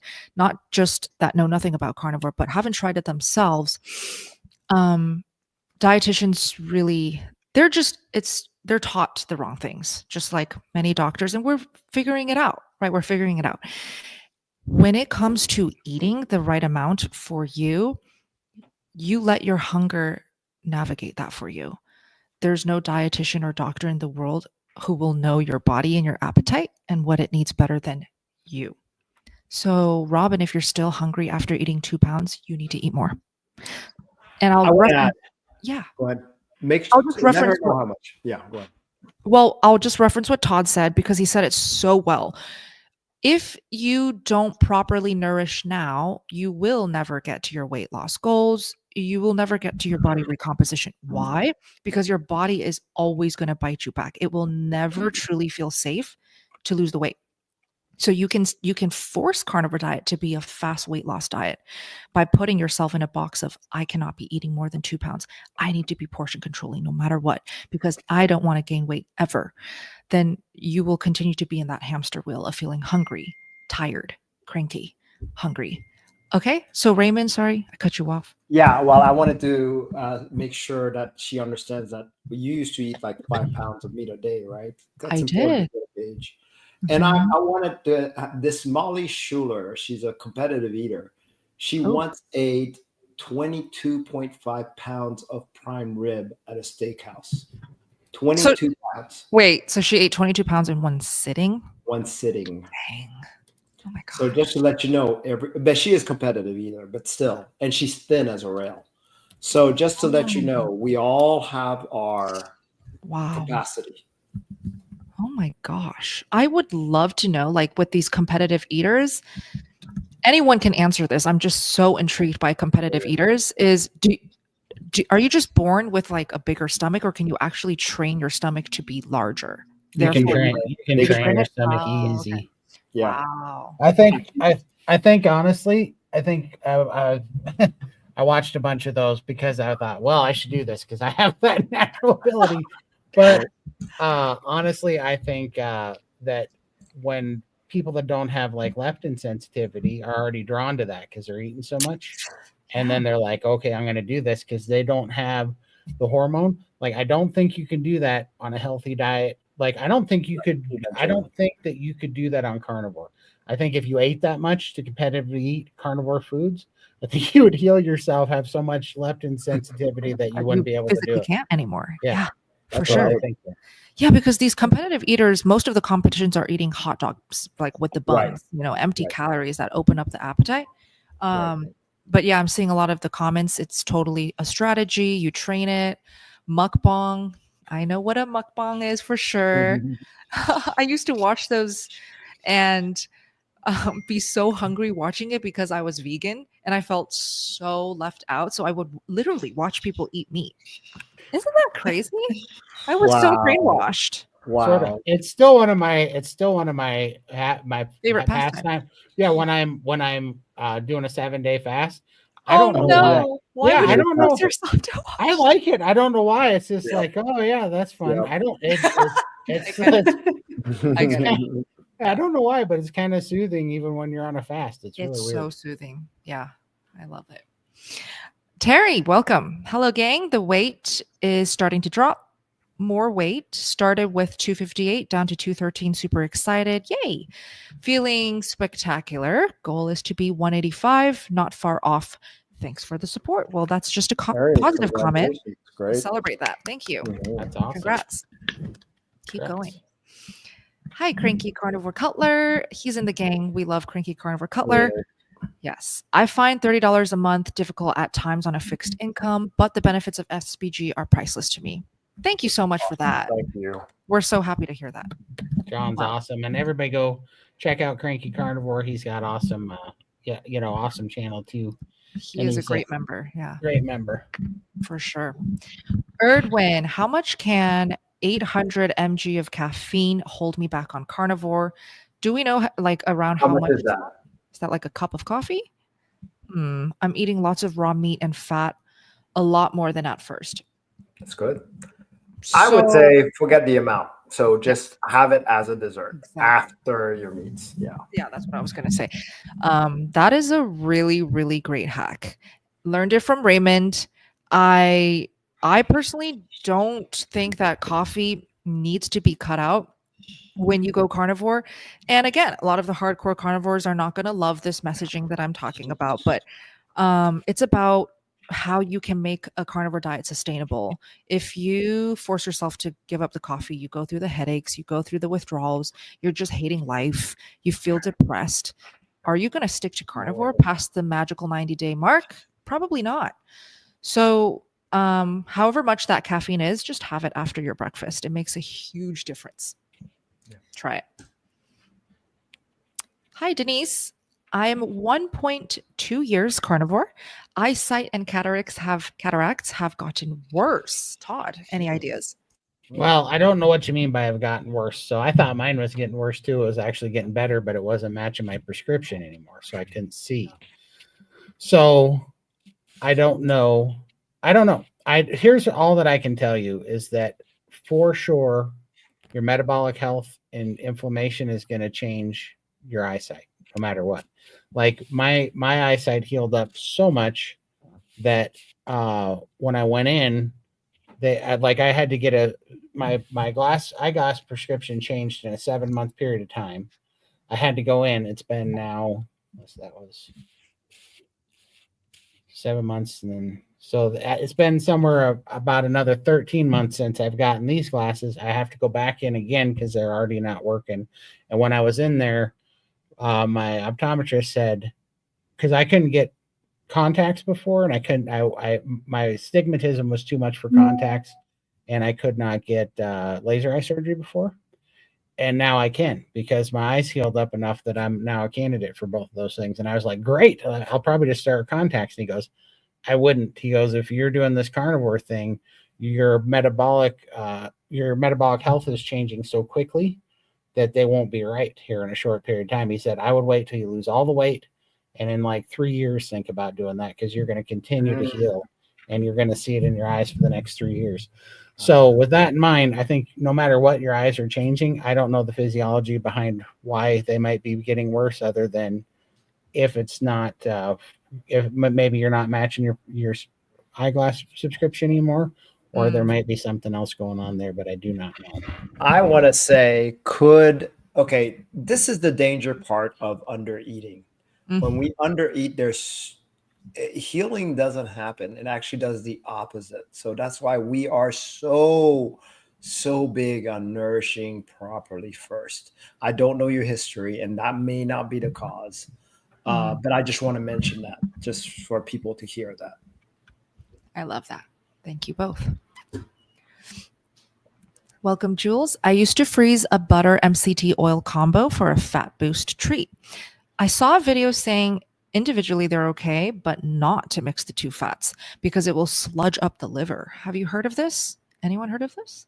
Sludge up the liver. I haven't heard of that, but that actually makes some sense, because they're two different types of fat. Like, it's a medium chain triglyceride, and then so they must have me molecularly different.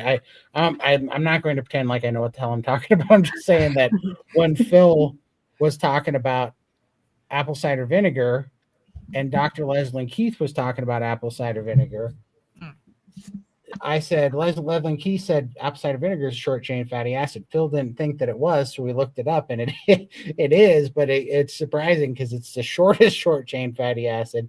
It's only 2 molecules, so it's literally a chain of 2. So, but anyhow, I'm just thinking about that. Phil said, well, that's interesting because it's the medium chain, which I think is 7 molecules that go into the blood and go straight to the liver, and they bypass digestion. Yeah, bypass digestion and the lymphatic system. But so if you were to play with that and you were to maybe get some butter riding that coattail of the MCT oil going straight to your liver, and you had butter bypassing digestion, it really I could see how that might do that. I mean, I'm an idiot just wondering if that's how that works, but I can see that. No, not an idiot, because I used to always say that if you're thinking about going carnivore, try not mixing the other oils. It's kind of like getting an oil change. Why would you get an oil change and mix your oil? To me, that's what makes sense. Right. I always tell people, give it at least 90 days, and then you can start doing different fats, because everybody's like avocado oil or MCT oil or whatnot. Right. So. And MCT oil is definitely not an animal sourced fat. So that's a good question. Is any MCT? Well, I don't know. I shut my phone off. I mean, it might be. Actually, I'm going to have to check that out. You look at, because all that it means is medium. Oh, it's from coconut. Yeah, it's usually from coconut. Yeah, usually, but a medium chain triglyceride. I'm sure that there's many sources of fat that meet the medium chain. That's why I'm wondering if it's only coconut. Okay, let's search it because I'm very curious. Because there's small chain, medium chain, and long chain, and it's like it's goat milk. Goat milk. Yeah. Milk from many animals contain medium chain fatty acids. Yeah. So that's why we feel. Which doesn't that make a lot of sense though? Because that would immediately like if you're a little baby or whatever, give you energy immediately because it bypass suet and kidney fat. And kidney fat. Wow. That's what it so says. suet. Yeah. That's interesting. Yeah, that's good. Oh, everybody who wants to add the MCT from coconut, we could just say eat meat. Go with suet. Yeah. All right. Yeah. Well, that's fun. Fascinating. We're all learning together. This is why carnivore communities are fun. It's probably just cheaper for them to make it out of coconut than it is for meat. Oh, for sure. Yeah, I love it. Good job connecting the dots. Yeah, that was a good question to ask. Yeah, that was fun. Awesome. Hey, Natalie, welcome. I'm week 7 of a Lion diet and I'm feeling great, but I have gained some weight and my face looks so puffy.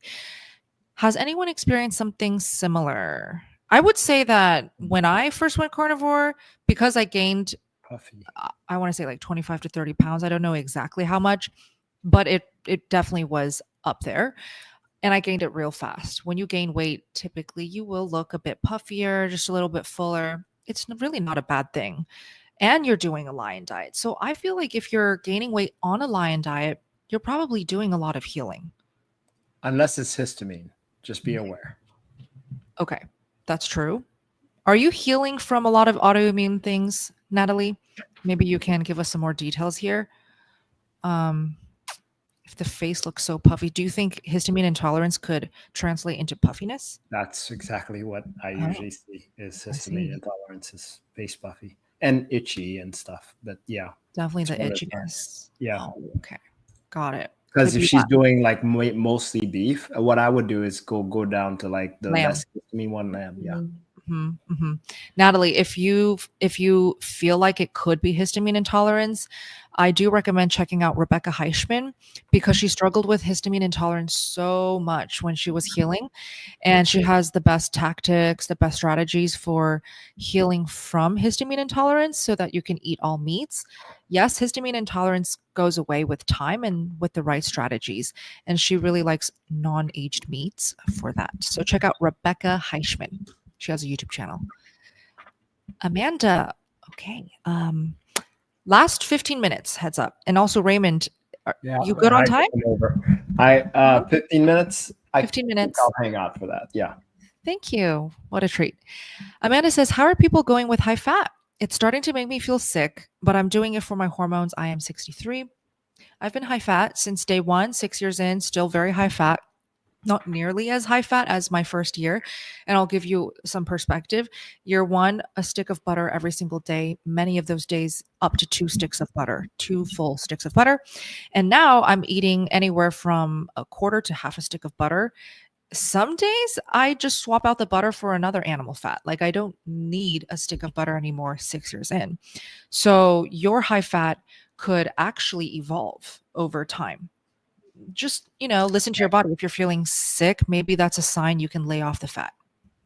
Yeah. And again, rendered fats, we have to mention that every Yes, time. So every time. avoid. That.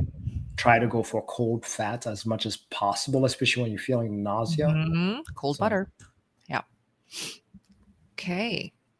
Hey, Matthew. Thank you. Can you please explain the suet thing? Yes, I am happy to. Suet.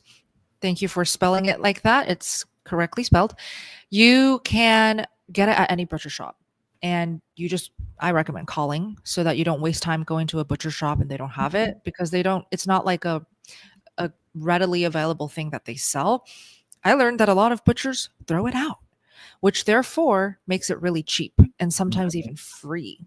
Most people have no idea about the benefits of suet.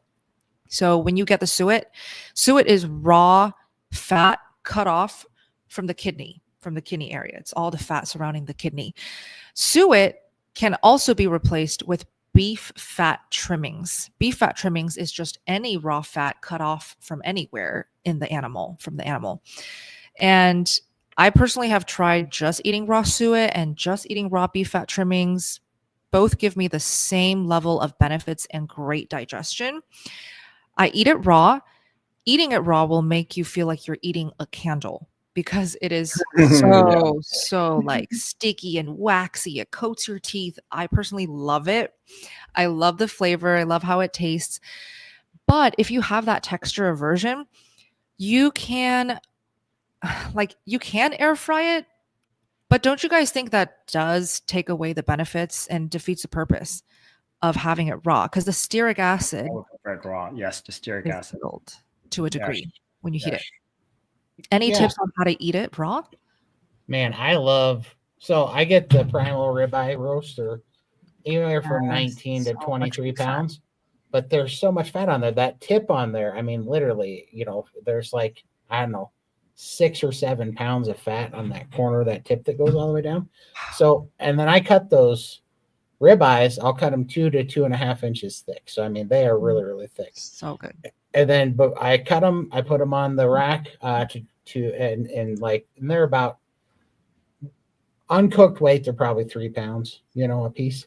And I put them on the rack to dry. When I take them out, before I put it in the air fryer, I cut that big tip of fat off. That's all fat. And then I put the rest of the steak in the air fryer and I let it cook up. And while it's cooking, I have really sharp knives and I slice those raw pieces of fat like really thin. And I slice them. And then when I take out the steak and I slice it, I put a piece I eat it like it's cheese. I put a piece of that thin sliced fat on top of the steak and it is so good. Yeah. I love that so much. Yeah, but that's a totally different fat than the kidney one, because it does taste like wax. So I wonder if thinly slicing that. It probably would taste it like cheese if you put some salt on it. Yeah. That's a great little secret there. Yeah. And I did remember hearing some members saying that they cut it into small pieces, they freeze it, and they swallow it like a pill just to get it in raw. Check out Fire in a Bottle. That's there's a website called Fire in a Bottle. It's talking about how suet actually gets your metabolism to really ramp up. So a lot of people use that as a weight loss hack, which is very interesting. Yeah, and then I searched it, and the first thing that they talk about is the stearic acid in suet. Yeah, the stearic acid in suet is what makes it such a desirable fat. Right. And shout out to Rebecca Heichman, because she talks about it all the time. The stearic acid and raw beef fat, that was her main source of fat to heal so well. And she had a whole slew of serious issues that she eventually healed. So good stuff. Let us know. Yeah, try it. Hey, Kat, you guys talk a lot about priming. What if I'm already a volume eater? I lost 60 pounds, took 18 months. I only had 30 more to go, but just stopped losing. Then over the last year, I gained it back about 15. So I would love to know, Kat, how did you gain it back? Did you fall off track? Did you embrace your hunger and it started creeping back? It depends on how you gained it back. If you were gaining back some weight that you initially lost because you were hungry for more meat, therefore embracing the whole priming concept, it's basically, if you're a volume eater, this is specifically for volume eater because I am a volume eater. To this day, I am still a volume eater. And I know Todd and Raymond would agree, and Lindy, because they have seen me eat in front of their eyes. I typically will be the biggest eater at any table. I'm a volume eater and I embrace it and I'm proud of it.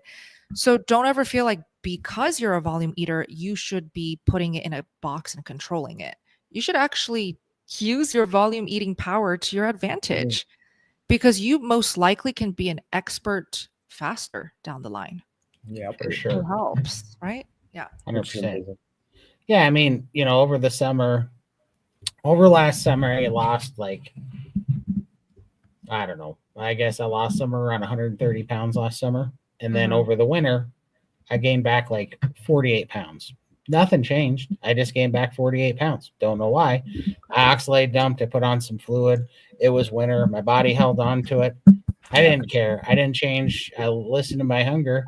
And then all of a sudden, I go through the winter. I oxalate dump. My body had some healing to do. I wasn't able to fast at all. I'm like, it is what it is. Then I come out, I don't know, started maybe 3 weeks ago. I've lost 30 some pounds in the last 3 weeks. Just fell off, right? And so I don't even know how much we can really control that, Right. like, and I don't think it's up to us. I think our body has to heal. Yes. What the part that I'm doing is I'm eating ribeye, fat, and water. So whatever my body, however much of that my body wants to eat, Yes. I don't have any nerves now about my body overeating ribeye, fat, and water. Like, it's not a hyper palatable food. This isn't a binging thing. This is not a craving thing. Right. What it is whatever my body's wanting to heal, and it needs it. It likes it. So just let it do it, and then it's going to come in time, and I mean, yeah, it's annoying when you see the scale going backwards, but you really got to throw that thing away because we have no idea from that scale what our body's really working on and what benefits we're getting from it in reality, Totally agree. Totally agree. So good. So good. Okay. NEGY. What? Green tea has oxalate and histamine? Does it stop dumping symptoms? Yeah, we get the confusion when we talk about it. It sounds so backwards. Like, why would you add in something that has damaging things? Todd, why don't you explain?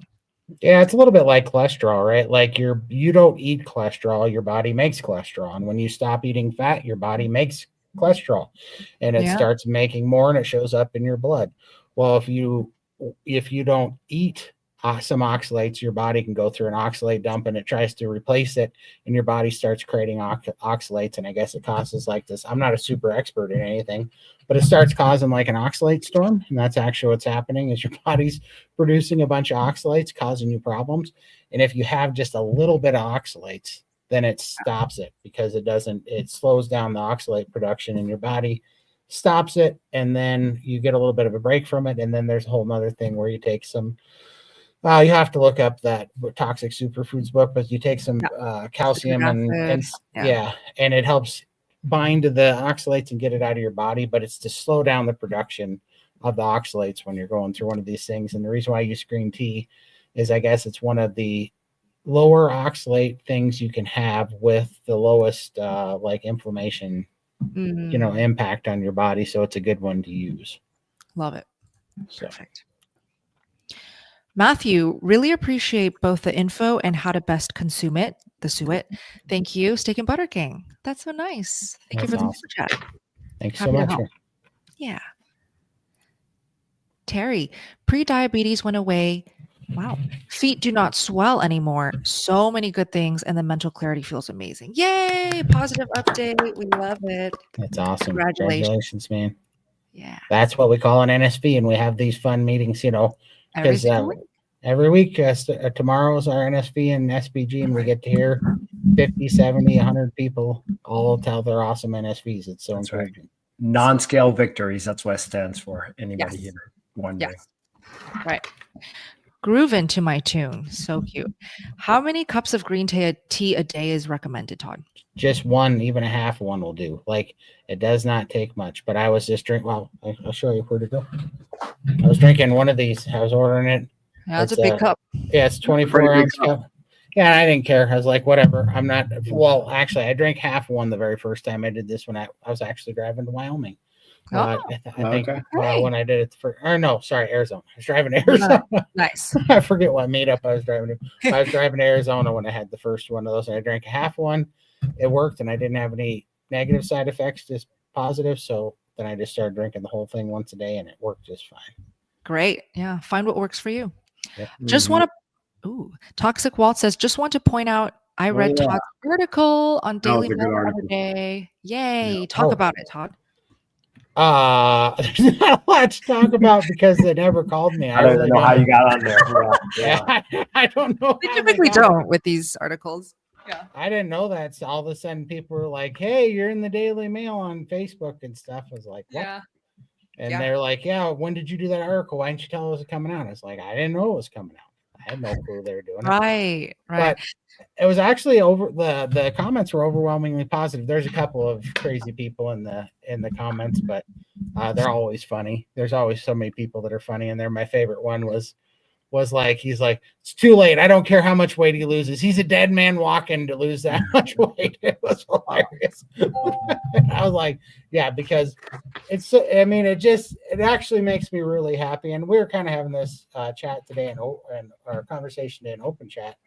Is what I love about this is that right now, me and Lindy and everybody else, we're all putting our story very public, and it's going to be on the record for forever. So if you guys are right, we'll fall flat on our face. You guys can just laugh and point and have all your fun. But the reality of it is these people keep looking at videos that I made 18 months ago. And they're like, you're never going to stick to this. You're going to be dead in 6 weeks and whatever. And then I get to reply to them like, well, I got bad news. I'm still alive. That video was 18 months old, and I'm another 122 pounds healthier, and down. So it's really fun. But what we were talking about in open chat today was people talking about the impact that it's making, and what is really impacting people is Bella's results, my results, Lindy's results, Raymond's results, the fruit. They see people that are healthy, and so they can say what they want about these videos.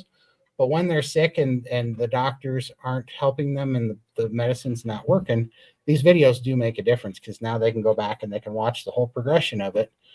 And so everybody should get out there, spread the word, put yourself out there, and let everybody help keep you accountable. Because I'll tell you what, those trolls, I read the troll comments because I'm like, oh, this is going to be fun. I can't wait. It pumps me up to just make them wrong, to just go. It's so much fun.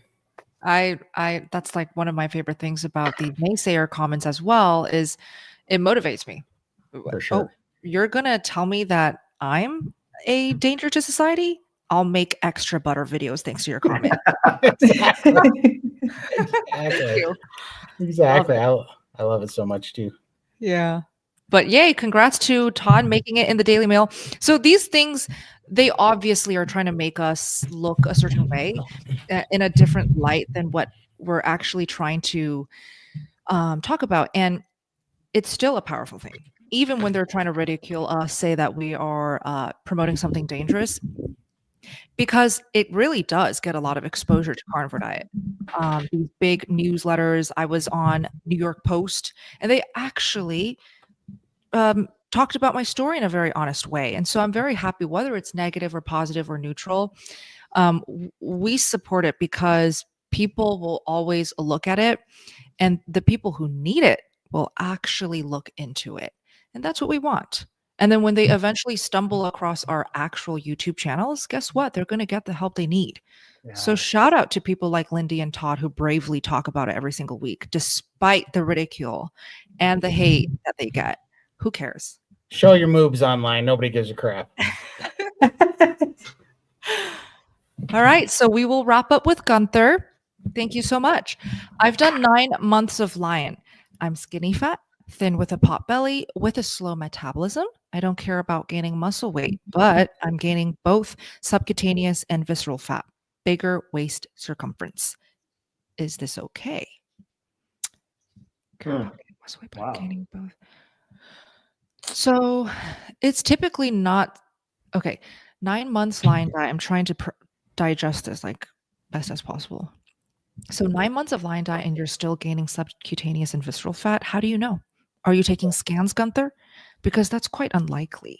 If you're literally eating a lion diet, which is beef, salt, water, beef, lamb, salt, water. Well, and then so how much are you eating too? Because lion diet is so hard. It's so easy to undereat on lion diet too. Yeah, it is. It's super easy. So I'd like to know how much you're eating too, because if you're undereating, you're gonna have high cortisol, and high cortisol is gonna keep the belly fat on for sure. Yeah. That one's a tough one, but I Yeah. agree. That is, just like Bella says, it's kind of there is something off there, and I think Todd's onto something. Under eating is easy to do on that, and you would think you'd lose more weight, but you're totally satiated. Not only you're totally satiated most of the time, you just don't want to eat because you're like, oh man, this thing again. So I'm impressed at you doing 9 months of it, but perhaps, yeah, you were under eating. Okay, well, Yeah.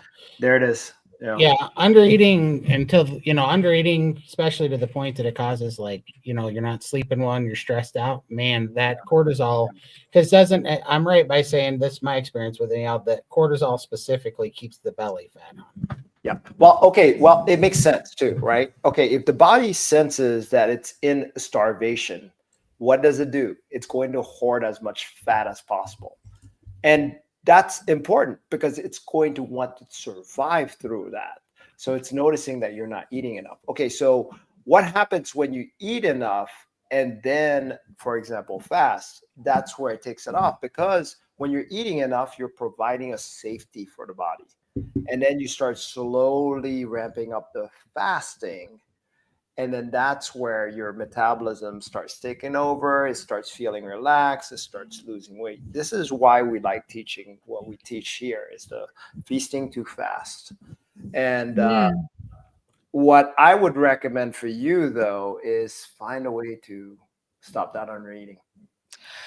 Okay. So I was often under eating by doing OMAD a few times a week. OMAD. So look, I talk about this all the time. As beautiful as OMADs can be, you can overdo it so easily. It might actually be the riskiest one because you feel so good and you never want to stop, and you're slowly hurting yourself and slowing down your metabolism. It is, and it does cause the cortisol, and also our body doesn't know the difference of being in danger versus being, from a famine versus an attack. And that's why they said when you're constantly inundated with cortisol, you get belly fat, because that's trying to protect your organs, right? It knows that this stuff in here needs a protective layer, and that's why it's linked to belly fat specifically on the outside, because it's trying to give you a little bit of protection, because cortisol is like the fight or flight deal, right? Makes you think you're under attack. I always like to tell people 1 meal a day, which for a short period of time is great. Long period of time, that's problematic. You eat too much and you eat too little. So what I mean by that is you eat too much in one sitting, which causes issues by itself, higher blood glucose. You also undereat because you're not making up enough nutrition to feed yourself properly. So it's kind of like that limbo phase. We don't want to get there. All right, I want to answer this too, because this question, I know, Polish Mike, yeah, you can, but to what extent, right? When does that stop? Like I dare you to go I dare you go get a beast eating nothing but lion diet meat. Go eat enough. You might gain weight in the short period of time, but you're going to turn yourself off to that. Like your body's going to pick up, and you're going to turn yourself off to that. That's why, yes, on paper, the calorie thing's all that matters to people on paper. And if we were programmable and we could just program ourselves to say, well, you're going to eat this way for forever, and we're going to manipulate our body. But just like if you undereat, your metabolism can slow down and slow, basically slow your daily maintenance. when you overeat, you're going to gain weight for a little while, but your body's going to adjust if Yeah. it's the healthy, proper human food. And that's why we don't really care about it in the short term, because in the long term, it's going to, if that's what you're overeating on is carnivore foods, it's going to free you from all the addictive, hyperpalatable crap. And then your body's going to regulate it, which, I mean, our ancestors didn't have to regulate their food intake. They, they feasted and fasted, that's why we're so big on that. I just wanted to put that up there, but I love your content. I watch it all the time. Can we put, awesome. yeah. Nice. Can we put this up here too? Because Sure.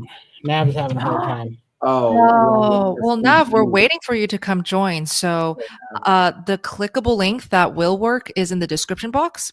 So when you look at the video right now, the live stream, Nav, open the description box under us and you will see a clickable link.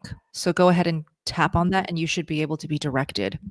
And it's with no not issue. SBH, it's SBG. yeah. Yeah, that's why. Yeah. It's not Steak and Butter House, it's Steak and Butter Gang. Okay, so let us know.